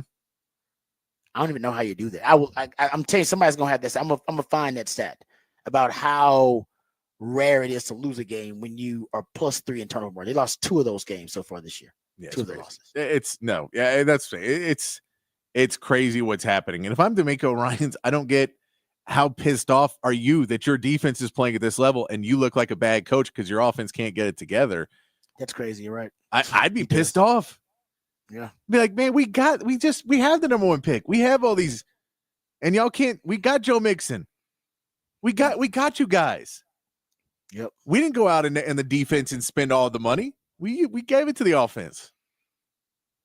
That's crazy. You're right. He's got to feel bad. And I think, like I said, and we point this out when Texans assembled their staff. I said they don't have a lot of veteran experience in the coaching ranks because they got brand new play callers, a brand new head coach, just a lot of inexperience. Basically, everyone was doing the highest job they've ever done. Yes, exactly. And nothing wrong with that because last year they were succeeding in spite of that. But I do think that offers them, or at least it's troublesome for them because they don't have the experience of somebody who's confronted some of these issues and had to come up with solutions, or was on a staff where they came up with solutions and go, hey, back 3, 4, 5 years ago, I was on this staff and we did this and we did that. And I'm sure they have some of that, but they're lacking, I think, a lot of that real coaching experience. And maybe it's coming back to haunt them now, which is why they haven't been able. I would say coaches are problem solvers. Just go solve the problem. Why aren't they solving these problems? Why aren't they solving these problems? Is the question. We've addressed the problems. We've talked about them. We've documented them. Why can't they solve them? Well, how about this one? I got the stat for. I found it. Harvard Sports Analysis Collective. Boom. So we got the Ivy League on this. It was found that a team that wins the turnover margin. This comes from 2023. It's found that a team that wins the turnover margin wins the game 69% of the time. Nice. Actually, 69.6. So 70% of the time you win the games, you win the turnover margin. But the effect is compounding if you win the turnover margin by more than 1 turnover. If you win the turnover margin by 2 or more turnovers, you won the game 84% of the time. So I was right. If you win the turnover margin by 3 or more turnovers, this study says you won the game 91% of the time. The Texans have lost 2 such games so far this year when they're up 3 or more turnovers in the turnover margin. And that's a 91% win percentage for teams that do that. How the hell do you do? And by the way, they've lost that because they were +3 in turnover margin in that Packers game. They were +3 in that Detroit game. So in this game, you just won the turnover margin. You didn't win it by +3. You won it. But still, when you win the turnover margin, still supposed to win the damn game 70% of the time. They're winning the turnover margin and losing games, guys. That's hard to do. That's hard to do. It's hard to consistently screw it up for your defense. Yep, that's what they're doing. And I mean, part of that goes into which we watch with Texas, the complementary football that Sark calls a game as an offensive head coach, calls a game for his defense. Says, we'll run the ball. We'll run clock. We don't really want to. We want to throw the ball. We want to be high-powered, but we'll run the ball. We'll run the ball. And Bobby Slowick runs an offense that has to throw the football, that can't run, that cannot be helpful to their defense whatsoever. Yeah. So they have short series. They have series where they lose field position. They have series where they give the ball right back. And they have series where they just don't score because they have no run, but they're constantly giving more and more shots to the other team. So you turn the ball over and they don't score off a turnover. And they give because Bobby Slowick's been pretty bad on those change of possessions. Yeah, right. He is. He doesn't take advantage of the turnovers whatsoever. And I don't know if I think there's that line between what Sark did with PK and saying, no, I trust in this guy and he's not really as bad as you think it is. And it'll keep getting better. And I trust in this defense. And if we keep it and keep steady and keep the pace and keep the course, things will go right, to I don't want to be the bad guy and have to go into this offensive room and tell Bobby Slowick he screwed up. And man, maybe I think I still believe in you. I still think in the future you're going to be a really good play caller. But right now, your head is so far underwater that we have to make a change for you to go catch your breath. And we can go talk about it, and you can find another place, and I still believe in you. But right now, it's going wrong. It's going working. so horribly wrong, and you're not fixing any of the problems. It's not going, and it's not like we come back this week and go, well, they look bad here, but the passing game looked better. No, nothing looked good. No, as there are now new issues. Yes. Like I said, the second half scoring has popped up now, and now C.J. Stroud starting to regress. His decision making is questionable. The Texans defense has more second half touchdowns than the offense in the last 5 games. That, I don't know if there's an uglier stat that is more of an indictment on Bobby Slowick than that. You are losing the intellectual competition that right now is taking place between you trying to outwit the opposing coach. Whatever that you cannot outwit the opposing coach. Your second half adjustments are right now embarrassing. And if there are any second half and then you come out and you go, it's all overrated. Well, I mean, is it? Statistically would say you're the only one who thinks that. Yeah, those, like I said, that second half scoring to me, that's the most problematic issue right now. They've won in spite of the pass protection issues, which was an issue last year, early in the season. Third and long issue last year and this season because you had to save me, CJ. But maybe now that is starting to weigh on CJ a little bit. Maybe, and like you said, there's too much on his plate with now having to set the pass protection and all that kind of stuff. So maybe they need to lighten his load. But the second half scoring to me, you're not going to win the NFL if you can't score in the second half. No, and I get the when we go in that locker room, there's not that many changes. I'm not saying they're just changes throughout the game, so it doesn't have to be at halftime because that's kind of a easy point for us to look at it. Yeah. So they're just adjustments. So Bobby, it may not be that at halftime you're not making. Maybe you just suck at making adjustments overall. Which one do you want me to tell you? You suck at halftime or you suck making adjustments in the game? Either way, it's one or the other. And maybe it's both. It's a problem. Either way, maybe saying the 15 minutes at halftime, that's not when we do it. Okay, that's fine. You can do it anytime, but just get it done. Do it when you're out there. But do something. Do something. People were clamoring for Bobby Slowick to be demoted earlier this season. That game right there, I think, is going to swing a lot of people who are on the fence about Bobby Slowick to the majority. And now there's a lot of pressure. I got to look at the Texans schedule. Like I said, they'll win. The division is not an issue. That division is just terrible. So they're going to be able to win that division, in my opinion. But man, look at that schedule going forward. All the wins I thought were guaranteed wins for them. Yeah. I don't know. I don't know if you beat Miami now. No, and you're definitely not going to beat Kansas City and Baltimore. No, I don't know if can you beat Tennessee again? That's not a guarantee. You beat Jacksonville. Jacksonville's terrible. I mean, but at this point, what was the last Jacksonville game? It required a last-minute drive to beat them. That's true. I don't think there's a guaranteed win left on your schedule if you don't fix any of your issues. And as of this moment, I have zero faith that you're fixing any of your issues because I haven't seen one of them get better. So we're saying we see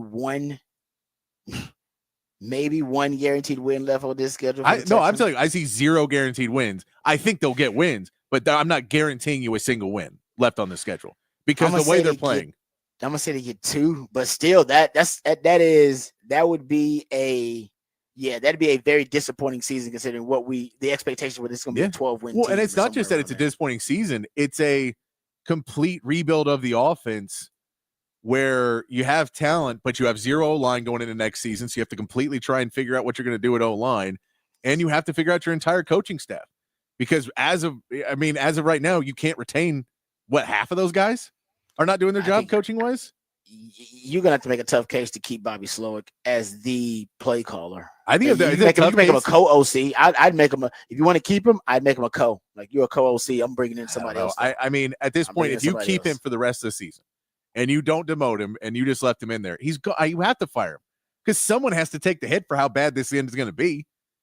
I agree. I think the hit would say if you want to keep him. I'd say if you want to keep him because Miko might want to keep him. He's a player's coach. If you want to keep him, you have to bring in a co. You got to bring a co-OC, somebody that if you need them to call the plays, they can call the plays with somebody to help out Bobby Slowick. That's the only way. And if you do that, I agree. You open him up for even more criticism. People will be like, if they're doing good, people will say it's because he brought in another guy. And if they're doing bad, they'll be like, why don't you let the other guy call the plays instead of letting Bobby Slowick? So either way, I think, it's highly probable and likely that Texans are right now going to make a move and hire a new OC. Yeah, and I think it falls into the same category, man. There has to be repercussions. There has to be something for how bad. I mean, this is like if I showed up every day just dropping F-bombs and taking us off the air, and then every day they come in and go, Patrick, you can't. We were off the airport for 2 hours yesterday, and I go, I know. I kicked the power out with my foot. And then I come in and I do it again on Wednesday. At a certain point, when do I not have this job anymore? Yeah. Like I said, I don't think they want to fire anybody midseason or demote midseason. I don't think they do either, but you have to do something because right now you're about to go on a historically bad stretch for a team. Yeah. No, you've lost 3 out of your last 4. And I could easily see you losing 4 out of your next 5. You already lost 3 out of your last 4. Think about that. Ooh, like that would put D'Amico on the hot seat. Crazily enough, that's strange. Yes, that would put him on the hot seat. If you had that kind of regression, that would put him on the hot seat. You still win the division, but that would put him clearly on the hot seat. If he didn't fix the issues upcoming year, then I think the Texans will be looking to make a move, which I cannot fathom. We even had a discussion considering where we were. And the defense is playing great, but D'Amico, you got to cross that aisle, man. They're playing amazing. Like they're one of the best defenses in the league right now. All right, let's get to the Horn headlines here, and then we'll come back and dive into some Texas football conversation on the other side. Also, give you some stats about how wacky and wild that Cowboys game was. But first, let's get updated, educated, and informed with all the top stories of the day with Patrick Davis and the Horn headlines. All right, your Horn headlines brought to you by Top Gun Rentals and Lawn Equipment. In the NBA, the Rockets split their 2 games played against the Trailblazers over the weekend, winning on Friday and losing on Saturday. The Mavericks got a 123-120 win in NBA Cup play Friday over the Nuggets, but dropped their Sunday matchup with the Heat 123-118 in overtime. The Spurs fought back in the fourth quarter to top the Warriors 104-94 on Saturday, winning their 3rd straight game. Tonight, the Mavericks take on the Hawks. Texas men's basketball closed out the game strong against St. Joseph's on Friday to get a 67-58 win and take home the Legends Classic title. Trey Johnson had 17 points, making some clutch shots down the stretch. They're back in action Friday against Delaware State. In college football, Texas picked up the win against Kentucky 31-14 to improve to 10-1 on the season. Elsewhere, many ranked teams took losses as Ohio State knocked off Indiana 38-15. Florida beat Ole Miss 24-17. Arizona State topped BYU 28-23. Kansas took down Colorado 37-21. Oklahoma stunned Alabama 24-3. And Auburn beat Texas A&M 43-41 in the 4th overtime. Texas remains at 3 in the AP poll. And in the NFL, the Cowboys stunned the Commanders 34-26 with a Kevontae Turpin kickoff return for a touchdown in the final minutes being the difference in the game. And the Texans lost to the Titans 32-27, playing sloppy with 11 penalties and allowing a safety in the final seconds. Tonight, the Ravens and Chargers face off on Monday Night Football, and that is your Horn headlines.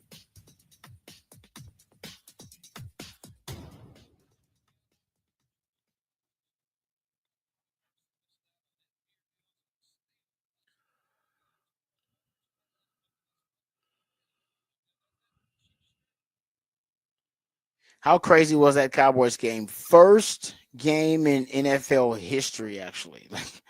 It was the first game in NFL history where neither team scored more than 3 points by halftime and still ended with 60 combined points. Also, that game, madness overall. It was the first game in the Super Bowl era where they had 2 kickoff returns for a touchdown. They had 2 missed PATs and 1 blocked PAT. And the Cowboys had their biggest upset win as a franchise since 2010. They were a 10.5-point dog in that game versus Washington. Ended up pulling off the win. That's the first, I would say the largest upset win for the Cowboys since 2010. I think they did it against the Giants when they were a 13-point dog in that matchup. It's just one of those games where every time you thought you could turn it off, you couldn't. You had to come back to the TV and rewind it. 31 total points in the final 3.5 minutes of the game. And not to mention 31. That's crazy. Devontae Turpin muffed the kick return that he returned for a touchdown. He did. He fumbled it first. And then picked it up off the ground with one hand lackadaisically. And you're like, this is why the Cowboys lose games. And then runs it back for a touchdown. Spin move that just lost the defender. It was like, looks like somebody Madden. Yeah, you just saw the laziness of like picking the ball back up. And you're just like, man, there's no urgency in this team. Oh, okay. Never mind. Take the L on that one, Patrick. No, I was shocked. I think my jaw was on the floor the whole damn last 5 minutes of the fourth quarter. They entered the fourth quarter. It was 10-9 entering the fourth quarter. Yeah, it was like 10-9 with not that many minutes left. It was 10. Yeah, exactly. It was like 5 minutes left. About 5 minutes left. Remember when Schoonmaker caught the 22-yard touchdown to go up 20-9? That's when I thought to myself, okay, game over. So it's like 5 minutes left when that happens. I believe somewhere around there. And that's when I thought, oh man, this game's over with. And yet you got, with just over 5.5 minutes left in the game, the two teams combined for 38 points, 5 touchdowns, and a field goal. You had that Schoonmaker touchdown with 5:16 left. Zach Ertz scored a touchdown with 3:02 left. Devontae Turpin's touchdown you were talking about, that was with 2:49 left. They got Washington got a field goal with 1:40. Then that Terry McLaurin touchdown with 80-something yards or whatever that was with 21 seconds left. And then the onside kick return for a touchdown with 14 seconds left. Madness. Absolute madness. And it ended up being, like I said, that game was on crack. It ended up being one of the craziest games I've ever seen. But I will give the Cowboys credit. Cowboys are playing hard. I said it last week. I said, man, the Cowboys are playing hard. They're not necessarily playing well, but they're playing hard. I said that when they played the Texans. Well, you know what? There you go.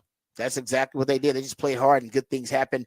Cooper Rush didn't throw it 55 times, only threw it 32 times, which was good for him. 2.3 seconds was his average time to throw, fastest by any quarterback for the Cowboys this season. So they figured out how to work with Cooper Rush, O-line, even without Zach Martin, without what was the other starter they were missing? I think Tyler Smith was out for him too. They still ended up, playing really well in the O-line. Had 86 yards rushing for Rico Dowdle, 19 rushes, over 4.5 yards per carry. Give props to the Cowboys, even though they're at the bottom of the standings. They're not an easy pushover win, not for anybody. So yeah, take note, Texans. How bad can that bench be at the O-line? That's true. They had 3 undrafted free agents starting for them. The Cowboys did. So, and 2 rookies. They had 2 rookies and 3 undrafted free agents starting on the O-line. And played really well. One of their best games of the season. All right, we come back. I'll give you a couple of nuggets about the Texas win over the Kentucky Wildcats, something I noticed in my rewatch, and then we'll get ready to wrap things up and put it in the oven right here on the Rodcast featuring Patrick Davis and Lifetime Longhorn. Rod Baby's coming back on the horn.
All right, welcome back to the Rodcast. All right, I'll be quick here because I know we're up against it. I'll just give you a couple of nuggets from my notes here. Watching just my rewatch of the Texas Kentucky game. Okay, so number one, Sark fell in love with three run concepts really in this matchup that I think led to Texas being able to impose their will in the running game. We talked earlier really earlier this month about how Texas hadn't really been able to find their groove with their favorite run concept, which is the outside zone, the wide zone. They might have found it in this game. We had 7 rushes of 10 plus yards. 4 of them came on the split wide zone. 1 of them came on the wide zone. So 5 of your 7 most explosive runs, and 5 of those 7 were in the second half, came on the wide zone of some kind, wide zone or split wide zone.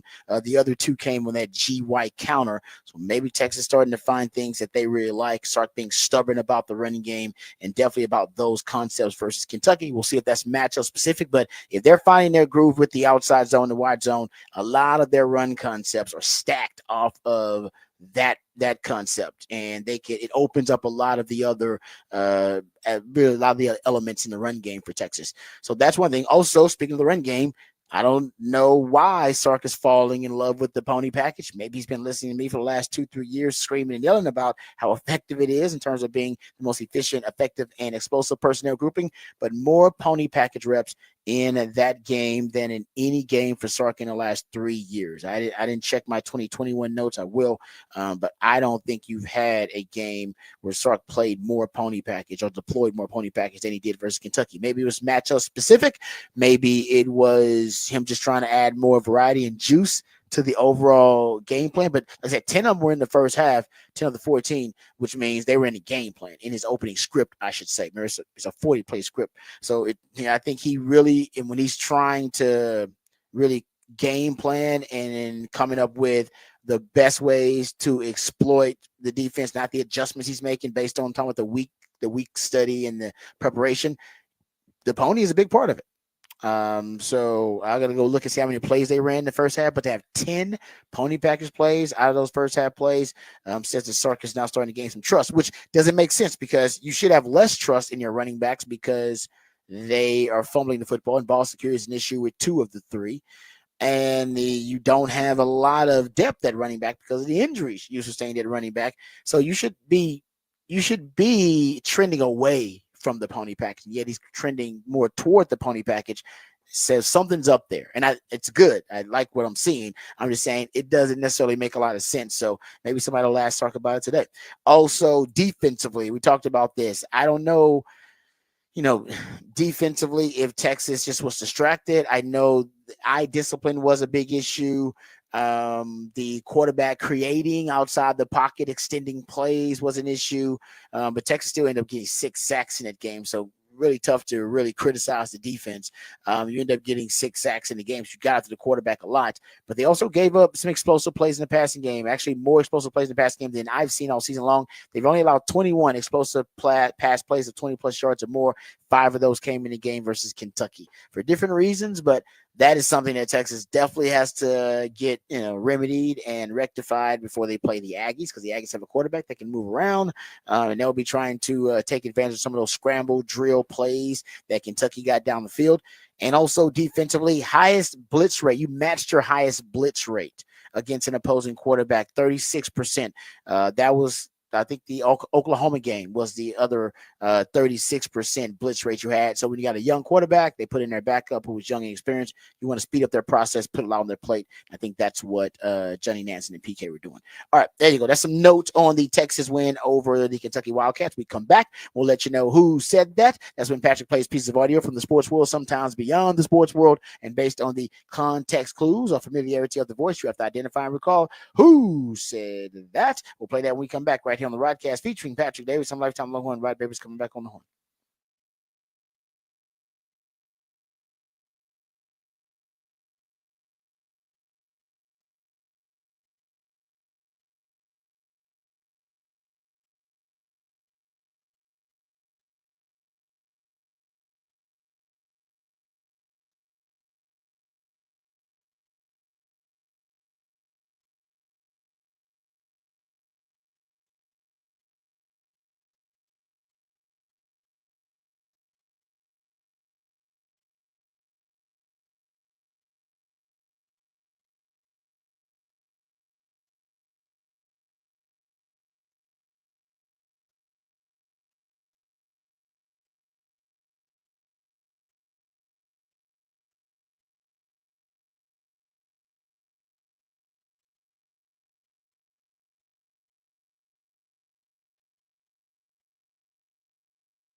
All right, welcome back to the Rodcast. It is a Smooth Soul Monday. That's when Patrick plays jams intended to soothe the tortured soul of sports fans who had a tough weekend. So we appreciate him hooking us up there. He also hooks us up with the topic for the big fat poll of the day, which is posted at the Horn ATX on X. Simply wants to know who was the MVP for the Texas versus Kentucky game. And 64% of you say it was Trey Wisner. All right, time to get to who said that. That's when Patrick plays pieces of audio from the sports world, sometimes beyond the sports world. And based on the context clues or familiarity to the voice, you have to identify and recall who said that.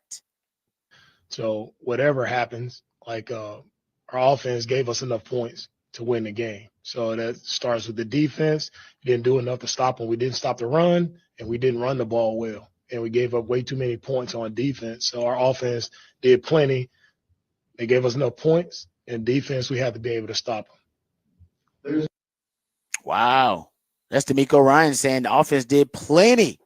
Defense didn't do enough, even though defense got a pick six, got 8 sacks, got 2 fumble recoveries. You didn't do enough defense. The offense did their part. Man, he's definitely reaching there, ain't he? 0 points a game and score on the other side of the ball. Oh, he is reaching there. Let's talk about it. Yeah, that's not a good look there, D'Amico. I think everybody knows the truth. Defense did more than enough, brother. Some offensive issues happening with the Texans. All right, thank you, Patrick, for everything you do. Remember, the revolution will not be televised. Talk about it right here on the Rodcast. We love you guys. We mean that. Take care of yourselves, but more importantly, take care of each other. And until tomorrow, hook 'em and peace.